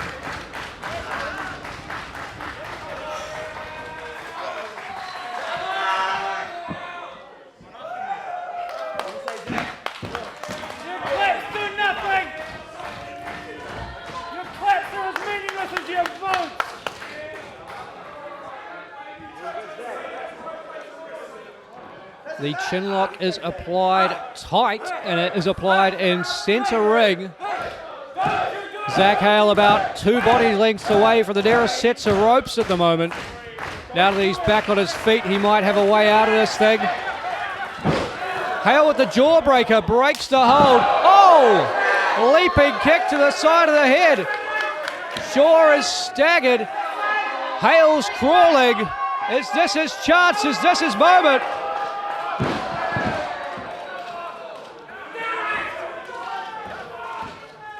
Sometimes gravity is everybody's enemy. And now both competitors needing to make that tag. Have to believe the crowd is firmly behind New Blood. Churches they get the tag first. Here comes Kid Nova.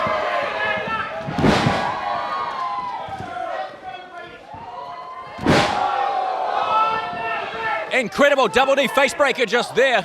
Kid Nova in trouble. Sorry, Young Nat in trouble. Kid Nova's on fire. All the Young Nats in trouble with that one, and now Kid Nova gets the boots up. The bailman Bailey Sanders has seen better days, eats a European uppercut off the middle turnbuckle. Nova with the Irish whip. The bailman ducks under the clothesline, ducks under the back elbow. Nova with the misdirection though, and he does not duck under the crossbody press. Bailman covered, shoulder up. I felt like I ran a mile myself watching that.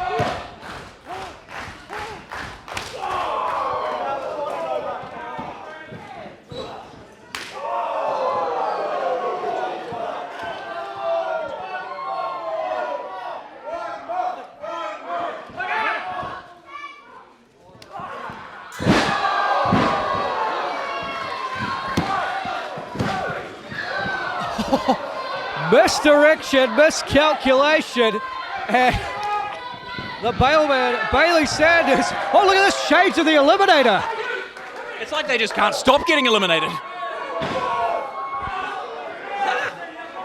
Action unfolding at every corner of the ring. Kid Nova calling his shot, rallying this Kelston crowd behind him. And here comes Zach Hale. Corkscrew moonsault off the second, takes out the entire Young Nats caucus. What a thing of beauty. And now New Blood has everything in control. I think they're about to take this one. Oh, up and down, he got him. Could it be? Could it be? It is!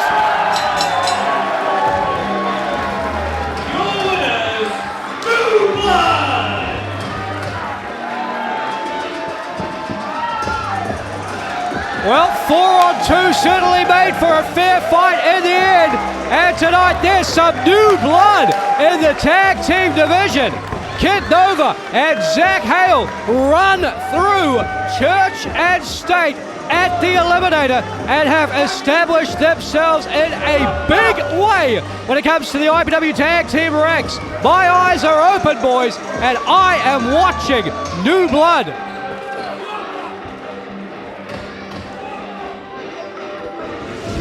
Women's Championship on the line coming up next. Can Amber Saint keep control of her title when she takes on a challenger who's held the championship an historic 4 times before in the form of Brittany? The following is for the New Zealand Women's Championship!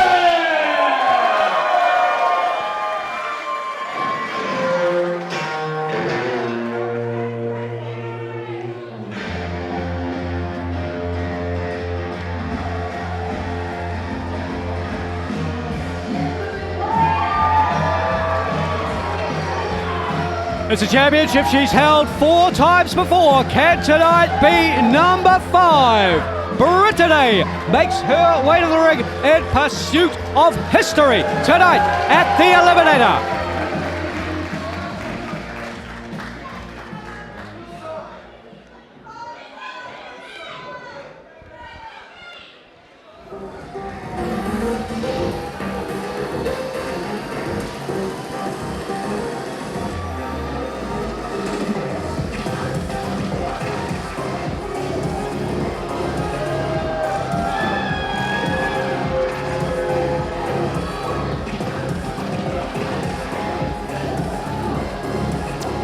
There you see Horace in the corner of the New Zealand Women's Champion Amber Saint. It was earlier tonight where Horace lost the Kincaid Cup. Could it be a sign of things to come for Control? Are we looking at Saint's last few moments as New Zealand Women's Champion? The following is a singles match for the New Zealand Women's Championship. Introducing first, the challenger. Hailing from Waikato, she's the former 4-time New Zealand Women's Champion, Brittany!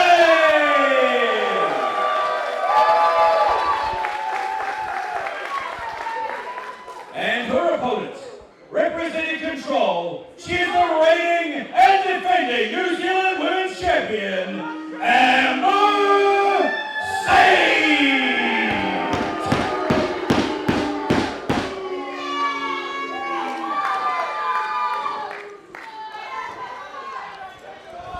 That's what it's all about in the hands of referee Conan Wood, the gold and red of the New Zealand Women's Championship.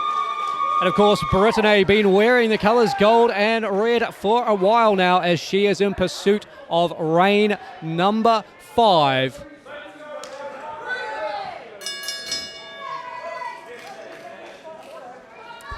Now, of course, Steve, we should point out, originally when this matchup was scheduled, Amber Saint was to defend her championship against Frankie Quinn. In training for this matchup, Frankie Quinn has sustained a minor injury. She is unable to compete here tonight. She is still regarded as the number 1 contender. She will have that championship match waiting for her when she is ready to return to the ring and compete. But tonight, in her absence, who better than Brittany, a former 4-time champion, to go after reign number 5? Absolutely, we wish Frankie Quinn the best in her recovery, but I am so happy to see this matchup here tonight. Amber Saint, winning the championship in her first match, essentially still in her rookie year, is taking on the most tenured competitor in New Zealand, in Brittany. What a contrast of experience and potentially, for all we know, skill and everything else in this ring. We're going to see an interesting contest that will put Amber Saint to the test, but unusually, she's the champion. It is a strange dynamic indeed, but you're right. I think we'll find out a lot about what makes up Amber Saint tonight. Certainly her toughest test to date in terms of experience of her opponent, because there are none more experienced than Brittany. And she's showing it right now, dragging Saint all over the ring as both women refuse to break this Greco-Roman knuckle lock, and very nearly cost them both with a pinning predicament. Yes, what would have been the situation there if both shoulders had been to the mat? I mean, that's where I'm glad that referee Conan Wood's in the ring instead of me. I do believe in the event of a draw, the champion retains the title. So that would be going home with Amber Saint. I mean, Brittany trying to take the title home here. Potentially, Steve, I could be have my arm twisted into restarting the match in that scenario. Who's to say? I've always thought they should just keep counting until one of them remembers to put the shoulder up. But this could be a legendary night for Brittany. If she captures the championship, it'll be the fifth title reign for her, something that no one else in New Zealand has managed to do. But at this point in the match, too early to call. Very interesting strikes there from Amber Saint.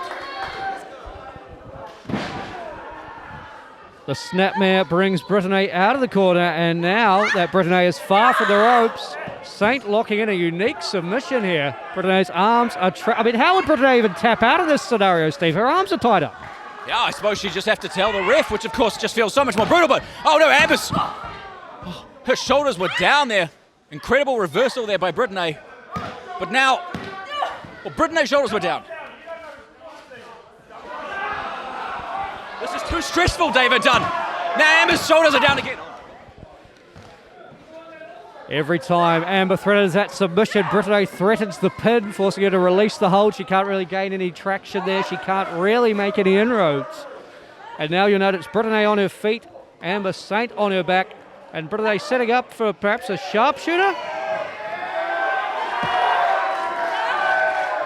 Oh no, even worse, this is a scorpion lock. I've seen her do this before. She almost destroyed Frankie Quinn with it. Phenomenal move. There's no way Amber Saint could hold on in this hold. There's no way. There's nowhere for her to go. And there's no way that Horace should be allowed up on the apron. Get him out of there.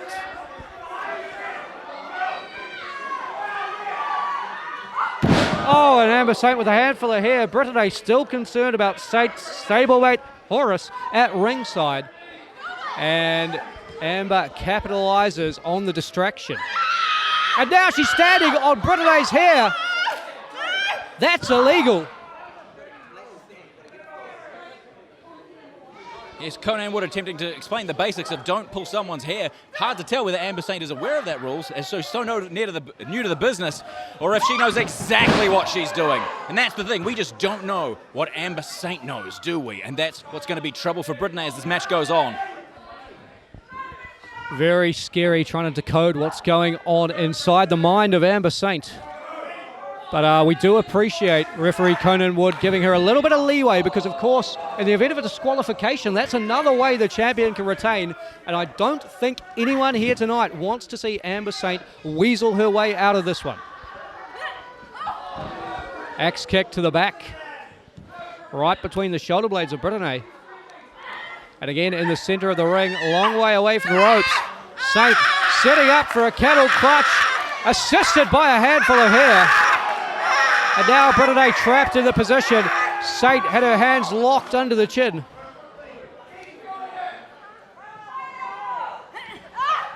I believe technically she should have released the hold the second referee Conan Wood said to after the hair. But Amber Saint taking every advantage here, but it's not going to be enough, it appears, at least at this juncture. Brittany, shoulder barge is just incredible power. Brittany running right through the New Zealand Women's Champion in pursuit of reign number 5. And now all thinking about a backslide perhaps. Amber Saint counters it now, knee to the midsection, doubles Brittany over. And there again, that well-placed heel right to one of the vertebrae.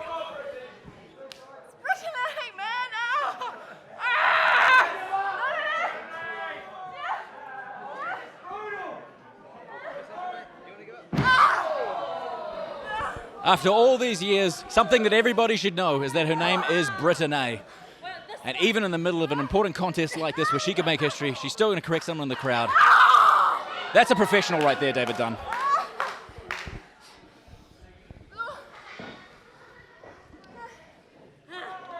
And Saint obviously feels her road to a win is a submission here. And she rolls through. Brittany face down, long way away from the ropes. The hands are clasped. The cattle mutilation is locked in. And Saint has positioned herself between Brittany and perhaps what were the easiest set of ropes. Oh, but look at that, just brute strength. Brittany gator rolls her way to freedom. And there's the Imer Stunner, she certainly is. This is an incredible match. Twists and turns and everything. I thought Amber Saint had it there. Incredible cattle mutilation. Absolutely picture perfect positioning as well. But the brute strength of Brittany and then the stunner. I mean, it's anyone's ball game at this point, isn't it?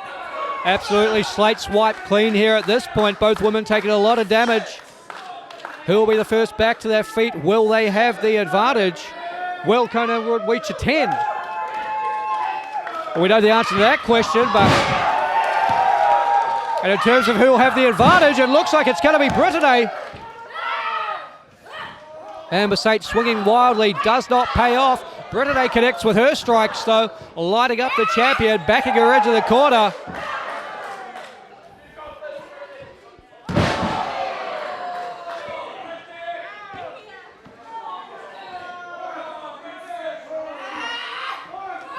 Saint's in trouble, Brittany spear! And there's a hairmare takedown into the cover. Saint's dizzy, but she's not out. She gets her bearings in time to get the shoulder up.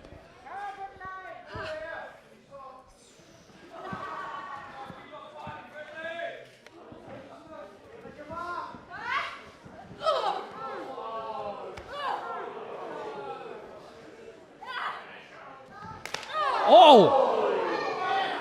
The crowd reacts to the impact of that kick. Right hand follows it up. Now Brittany.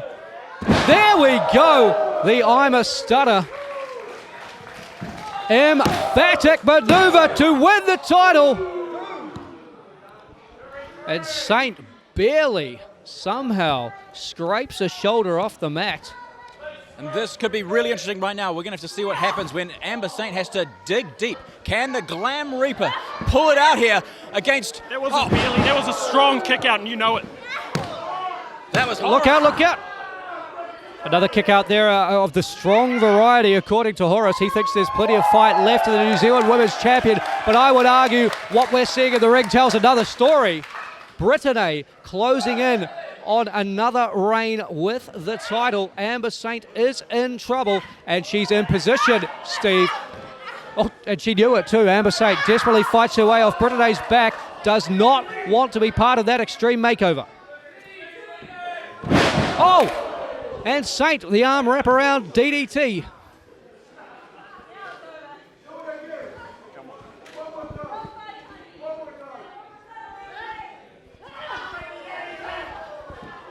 Knees to the skull from Amber. Nowhere for Brittany to go. She can't even get her hands up to defend herself. She's trapped on the ground. And Saint floats over into another submission. That's absolutely brutal. That's it.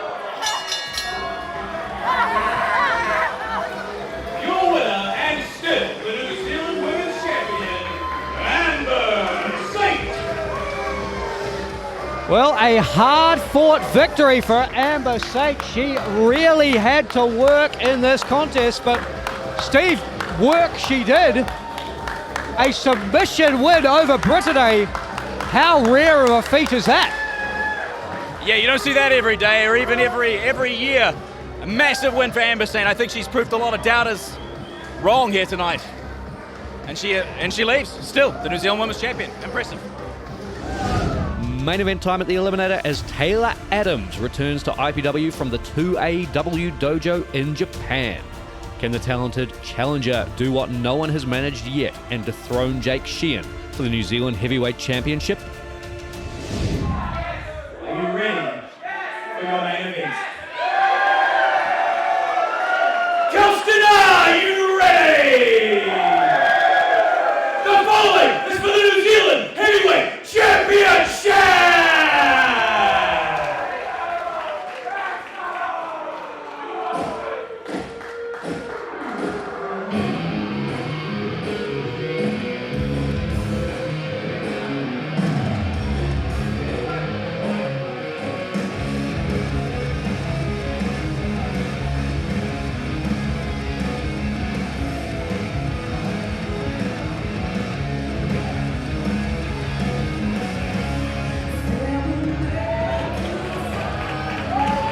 And it's been a long time since we've seen Taylor Adams here in Impact Pro Wrestling. I remember the days of Adams and a young B. Priestley strutting around the ring, but tonight, Taylor Adams, an entirely different man to the one he was then, one who has been forged in the fire of the dojos of Japan, a man who rode out the coronavirus pandemic, fighting day and night in the greater Tokyo region, is back in IPW, and he has the New Zealand Heavyweight Championship in his sights.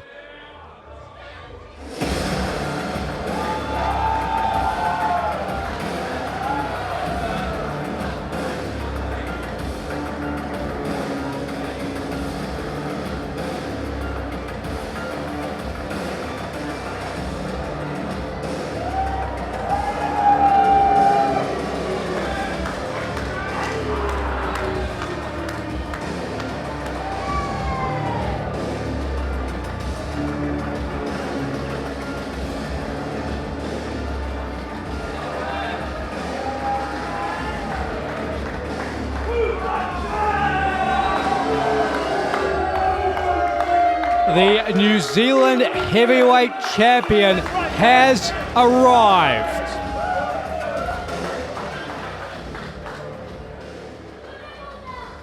The following is a singles match for the New Zealand Heavyweight Championship. Introducing first, the challenger. From Blenheim, weighing 100 kilograms, Taylor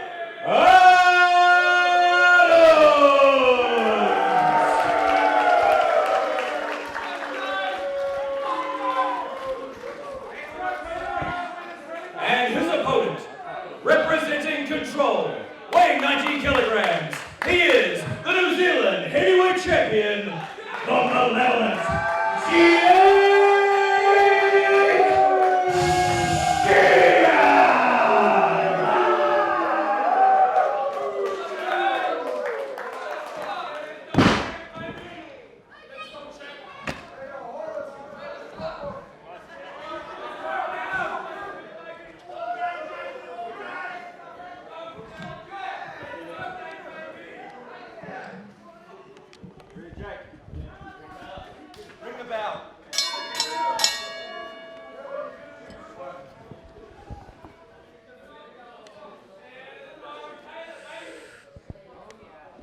Steve, from the moment Jake Sheehan made his way to the ring, the mood in the room changed.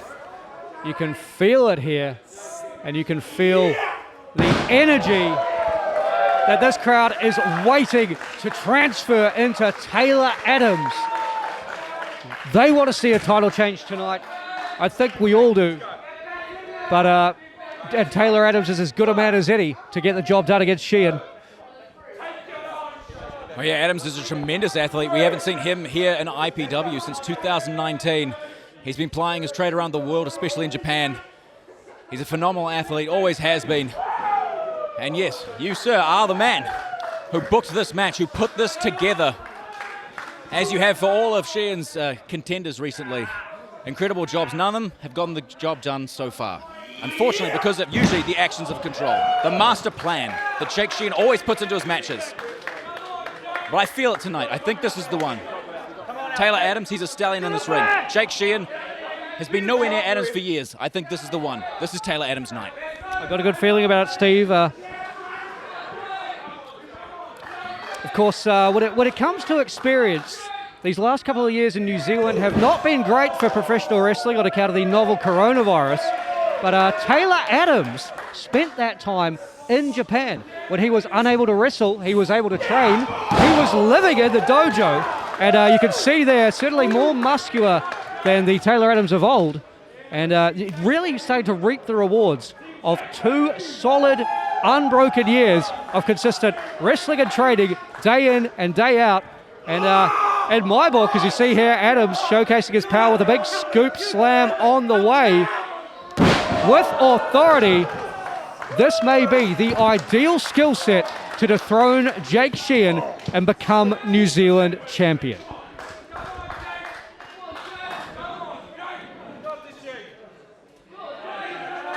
You are so right about the changes we've seen in Taylor Adams. Non-stop performing overseas, rugged battles every step of the way. He was always a tall competitor, which can be a detriment sometimes if you don't have the mass to back it up, because your core can be all over the place, able to be chopped down. But now, Taylor Adams, with the muscle mass, the strength, the history of hard-hitting matches over the last couple of years, when every competitor in New Zealand, like you say, has not been able to compete as much. Is Taylor Adams a perfect athlete here tonight? The golden-haired stallion that's going to claim the New Zealand Heavyweight Championship? I certainly hope so.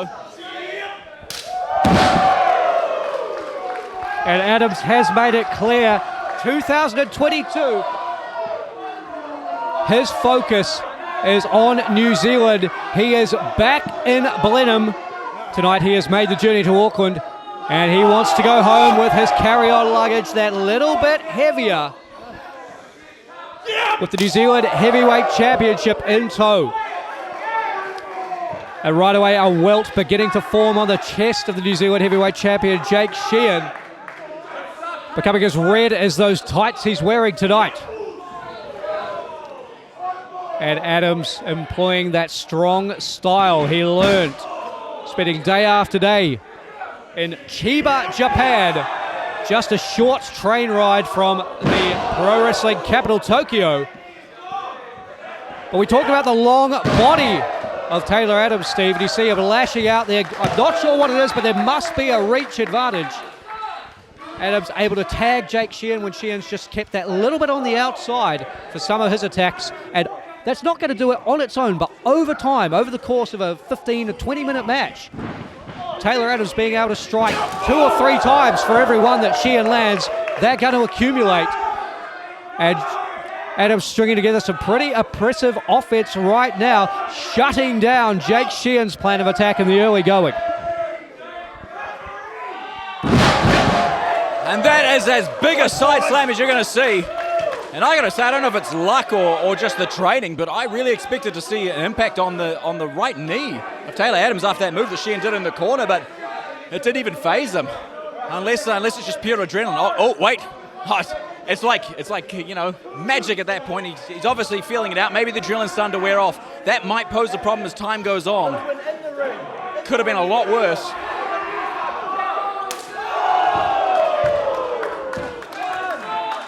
And now it seems like it might be knotting up. Like that could be anything. That could be inflammation inside the knee joint, and that can take a few minutes to set in. You might think you're fine, and then you're like, well, hang on. I can't move my knee as well as I used to. And you don't know what that's gonna, what the end result of that's gonna be. It could lock up entirely. And you've got to wonder about that in terms of the impact on the mindset of Taylor Adams. Does that hurry him? Does that whip Adams into a frenzy when he feels his own vulnerability? Or does he prefer to slow this matchup down, take his time to get some feeling back in the knee, and do his best to beat the hell out of Jake Sheehan on the outside? Well, I think the main thing he's got to avoid is letting it be a distraction. If he starts to feel that pain spreading up the leg, I mean, that'll be game over. You can't make a mistake against Jake Sheehan, who is a master manipulator in the ring and outside as well. Now, it looks like after Taylor Adams flown all the way here from Japan is now deciding to take a little trip around the crowd as well. Now the referee's going to have to be very lenient right here with the count. No one's going to want to see a count out, but they definitely want to see Jake Sheehan have his ass beat. And Jake Sheehan wants no part of Taylor Adams on the outside, rushing back to the relative safety of this side of the barricade, but as Taylor Adams steps over the barricade now, something tells me Sheehan not going to be safe for much longer. Oh, Jesus.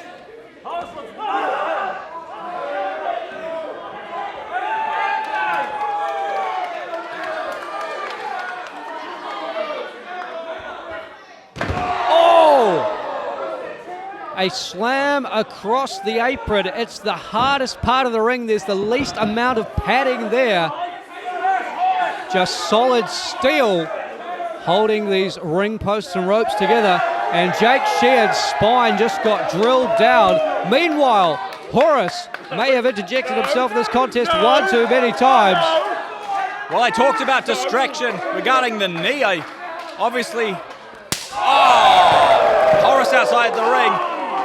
Not working out so well for Horace, but we'll see what happens now. This has given Jake Sheehan precious moments to potentially recover.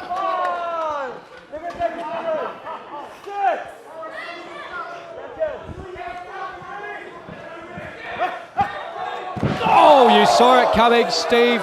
Jake Sheehan had a moment to catch his breath, and when Taylor Adams stepped through those middle ropes, Sheehan capitalized. He has homed in on the knee of Adams. And if you take away the vertical base of Taylor Adams, you take away so much of his offense. Yeah, you take away all of the advantages of height, of the power, of everything. And now the unforgiving steel. Adams towered over Sheehan at the start of this matchup, and now he's barely 1 foot tall, lying on the mat. And Sheehan wrapping the knee of Taylor Adams around these ring posts. And if you haven't seen, pay close attention. These are squared off ring posts. Some other organizations have a rounded ring post, not IPW. And that just means more hard edges to smash into the very delicate tendons that make up Taylor Adams' right knee. I've injured my knee before. You can have no idea how deadly it can be to stretch those ligaments, any of the tendons, anything in there. You can get massive inflammation, it could swell up. You could end up tearing something so easily. There's so much going on in there. This could be detrimental not just to this match, but Taylor Adams' entire career. But Adams is a fighter through and through. He does not want to submit. He does not want to give up on his chance of becoming New Zealand heavyweight champion. What a story it would be. Adams departing New Zealand, picking up from the Japanese culture, honing his skills overseas and returning home. But Jake Sheehan wants to turn the potential fairy tale into a nightmare as he again goes back to the knee. It's like a kill switch. Anytime Taylor Adams starts to pick up some momentum, Sheehan just cuts that fuse and Adams is down. I refuse at this point to believe that the patella is not displaced at this point. After all of the impact that Jake Sheehan is doing to him, there's no way that everything's okay inside that knee. It's certainly possible, and of course, Taylor Adams wearing those knee pads there, so we can't physically see what's going on, but it could be all manner of trouble under there. Look out! Shoulders stacked high there, but Adams rolls his way through. And again, Sheehan right back on that right knee. I guarantee Adams knows exactly what's happening inside his own knee, and I think it's probably the only thing he can think about right now. And we may get a better chance to visually see what's going on here as Sheehan removes the knee pad. Adams now just with that sleeve, a very thin layer of protection on the right knee. But Adams fighting, and again, as soon as he builds any momentum, Taylor Adams is cut down at the knee by the New Zealand heavyweight champion. Well, it's just a bullseye at this point, isn't it? And he's zeroed in on it like a marksman, like a sniper, an assassin. That's what Jake Sheehan is doing here tonight. He's trying to assassinate the knee of Taylor Adams. Assassinate Adams' dreams of becoming New Zealand heavyweight champion. As Sheehan has done time and time again to so many throughout his reign as New Zealand heavyweight champion. And of course, Steve, this event so special to Jake Sheehan. 1 year ago at the Eliminator, Sheehan won the Eliminator match and that contract cashed in the very same night. And we have been subject to his reign of terror ever since. And I thought Adams was going to be the one to be able to get it done here tonight, but I called him a stallion. It might be time to... well, you know what happens when a horse can't race anymore. I get it. I see where you're going with that one. My favorite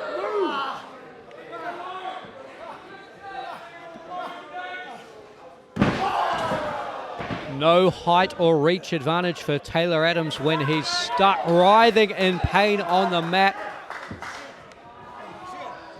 And now Sheehan using the ropes for extra torque. Referee Paul Hartland having to get physically involved there to force the break.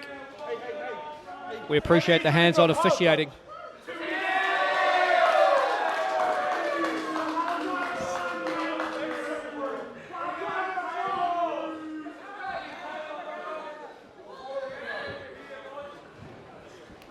And Sheehan is definitely looking to purge Taylor Adams out of Impact Pro Wrestling here, but Adams he's still got life in him. Huge backdrop cutter from Taylor Adams. At what cost to his knee? We are not sure, but he avoided the purge, and that is paramount to Adams staying in this matchup. Adams with an adrenaline rush, putting some weight on that knee. Sheehan makes him pay in a big, big way. And now sitting Adams up, drops him down with a solid state driver. On top of his forehead goes Taylor Adams. Sheehan to remain champion. Adams endures the SSD.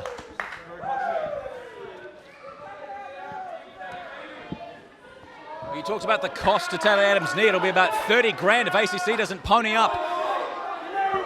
And it'll be even worse if Jake Sheehan gets whatever he's going for right now. Taylor Adams saw Sheehan perched up there like an angel of death on the top rope, cut him off, and now it's Sheehan who is in the dangerous position. And Taylor Adams one good knee or not. He's found his way up to the middle rope. He has his hands on the champion. Steve, I feel like a big impact is coming Jake Sheehan's way. You called Sheehan an angel of death. Adams right now might be rising like a phoenix. What an impact! Superplex throws Jake Sheehan from the top hard to the canvas, and for the first time in what feels like forever, Taylor Adams has some momentum on his side. He has the support of this crowd. Is this his moment to capitalize, to close in on the championship, to end Sheehan's reign? The clothesline in the corner for the bigger man, Adams. Clothesline to the back now. Sheehan on wobbly legs. There's the belly to back suplex.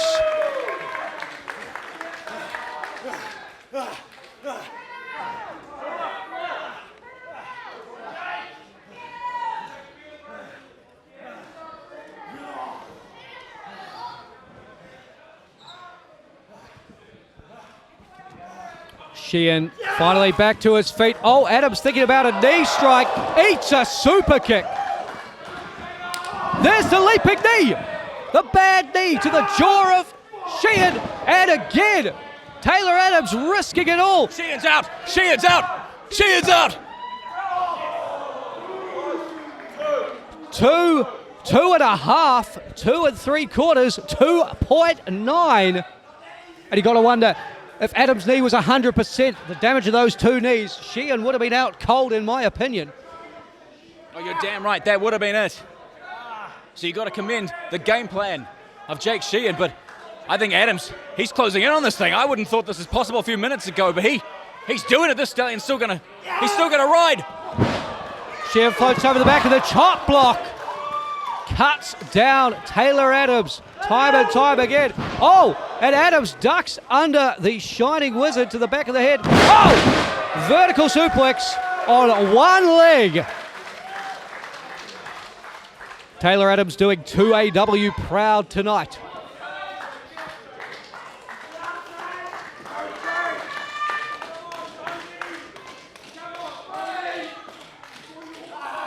Both men back to their feet with the help of the corner. Oh, nasty impact. Looks like Sheehan got the better of it. And now Adams down. Oh, springboard caught, and there's the spine buster. Adams with the spine buster rolls into the cover. He's stacking Sheehan. And so close to a Taylor Adams victory tonight at the Eliminator.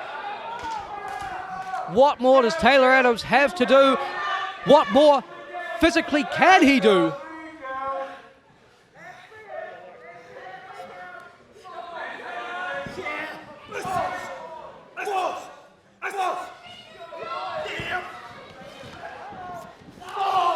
Sheehan thinking about a lariat. Adams answers with one of his own. There's the second. Just about takes Sheehan's head off. All the way from Chiba City.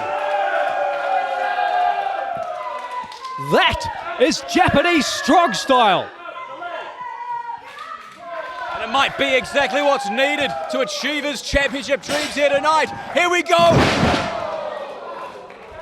The sick kick from Taylor Adams, kicking the taste out of Jake Sheehan's mouth. And Adams into the cover. Horace blatantly getting involved, putting Sheehan's hand on the rope. I don't think Sheehan has moved yet.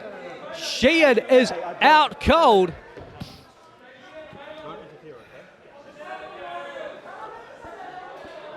Extremely bad luck, I think, for Taylor Adams. Sheehan was very close to the ropes.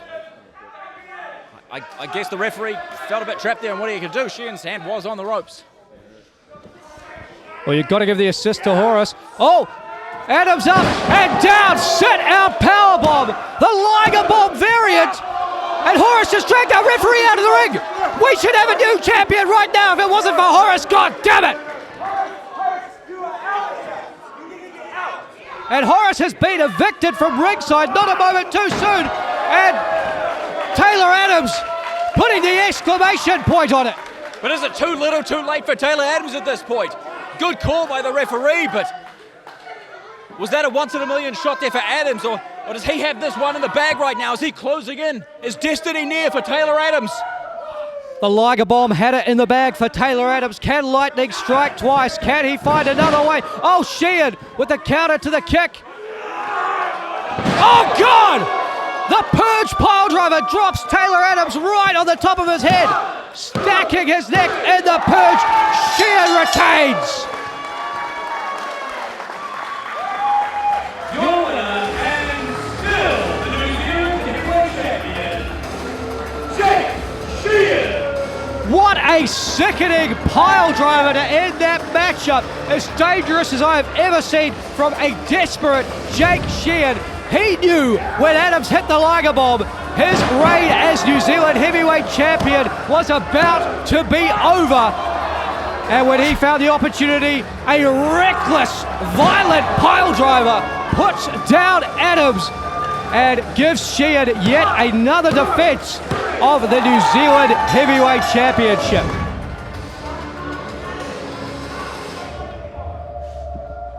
Sheehan calling for a microphone here. Steve McCleary going to oblige. Can't imagine what the New Zealand Heavyweight Champion wants to say.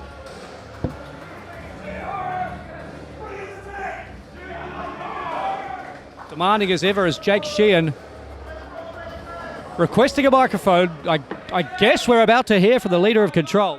Come on, hey, come on. Why are you doing Thank you, Steve.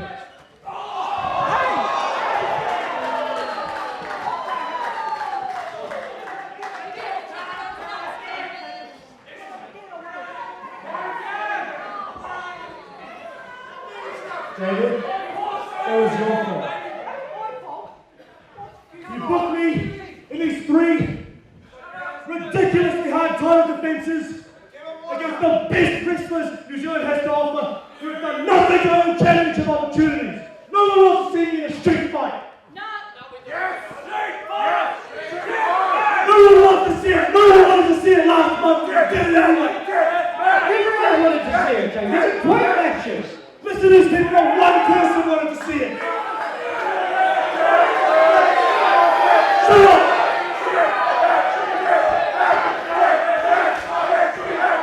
Shut up!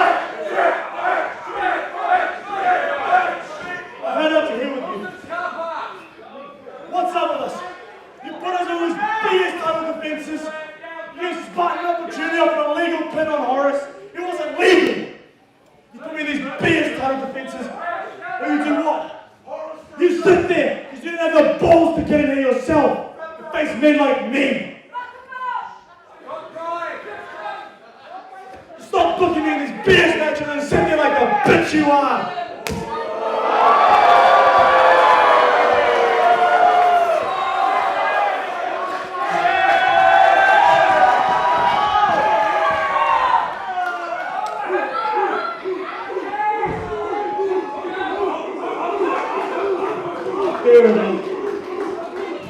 Goody two-shoes, Robert.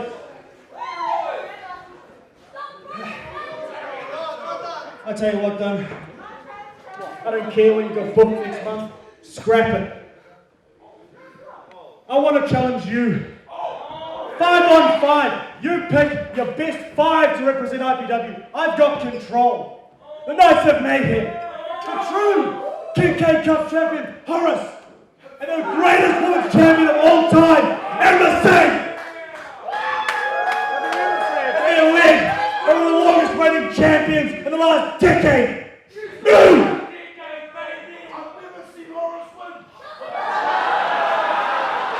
You have been watching, fat boy! You pick 5 of your best. You know what? I'm a big man. I say, I will put the New Zealand Heavyweight Championship on the line. The New Zealand Women's Championship on the line in the 5-on-5 elimination tag. If Charlie Roberts and Taka Ta'ese put up the tag titles and Spartan put up the King K Cup, winner take all. You got the balls to accept that? Have we got enough balls to accept that? We accept, Jake. It's winner take all. And actually, you know what, Jake? You say you're a betting man.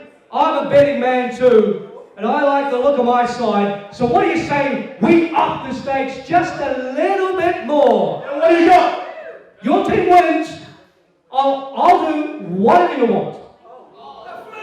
But if my team wins, Control, must disband, you're done.